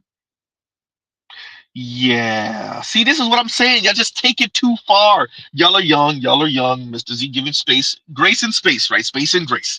Wow. Continue. You're a human. You're not posting shit. Like niggas. Bro, not fucking Baki, nigga. You're not Baki. You're not Baki. And you can't hate on niggas who watch Baki in the next breath when you're trying to be right. Like, all it is, bro. And let's read it. It was Joe's. And Joe's, thank you for the super chat earlier that I accidentally deleted. And Joe says they need someone like Faulkner to help them focus. I agree. I agree. Right? Definitely agree with that. All right. And for that, and for me deleting it by mistake, you get one of these. He's right, you know. Because you are. And Mr. Z could be scatterbrained also, like a bunch of us. I've listened to, but Sarge, Ed, me was just bouncing all over the place. We still getting to the point, but we swerving in and out of lanes while we're doing it. Right? So yeah. I know, and I told him I'm not gonna hit 3 hours, and I'm still gonna mess up and maybe hit 3 hours, Leon. And Leon says, Z, damn, go to bed. I am. And we finishing out. We finishing out, everyone. Yeah, we're rounding out the last corner. Here we go. Okay, but like, bro, it's just nothing but a day by day average, bro. And keep in mind, we're not unk, nigga. We 21. Yeah, if we can crack 21, I'm 25. And if we can crack the code in your 20s, you don't have to. If you can crack the code in your 20s, you don't have to be Elon Musk at 50 ketamine out. Yeah. Hey, with that, I got a black eye. You don't gotta be a ketamine bandit and Taco Man. Hit me. Fucking idiot. Thank you for watching this long. If you haven't already, subscribe. And there we go. Yeah, but what about the money part? But what about the money part? Mr. Z don't like Elon either. Slimeball, racist white guy from South Africa. Huh? Nazi family. Anyway, yeah. Billionaire, wealthiest person on the planet that we know of right now. With that, the money though. See, Big Mo said the same thing. Elon is ketamine out because he can. The richest man in the world. Exactly. Huh?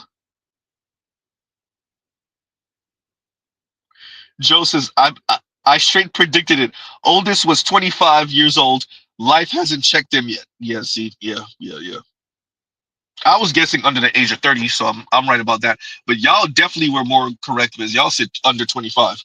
Shout out to Zulu. Zulu called it from the jump too.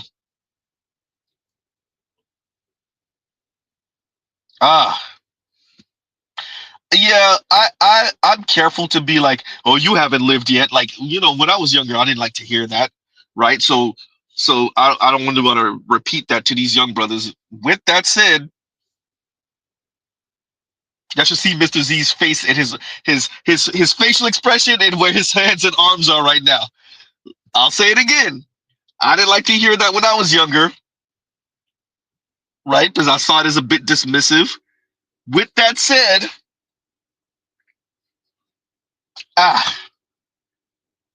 right? Yeah. Big Mo says most of them are 21. They are like children to me. See? And that would explain a lot. That would explain a lot. Right? We get it. But y'all not gonna do because Mr. Z said he gonna hit 3 hours. I see y'all. Slickness. With that, everyone, going to what Leon said, we gonna wrap it up. Talk about packing up. We gonna wrap it up. And we gonna pause right here. Love, peace, and chicken grease. Y'all go check out other Manosphere. Excuse me. Z, say it better. We're gonna pause right here. Love, peace, and chicken grease. Y'all go check out other Black Manosphere content, other non-Manosphere content. For the love of God, please, for the love of God. I hear you, young brothers. The younglings are talking, everyone. The younglings are talking. And yeah, we just gonna end it out here, y'all. Y'all have a great rest of y'all night. Enjoy your families. It's the weekend. Some of us got paid today. It's payday Friday for half of us. Next week will be payday Friday for the next half of us. All right, y'all. Mr. Z out. You think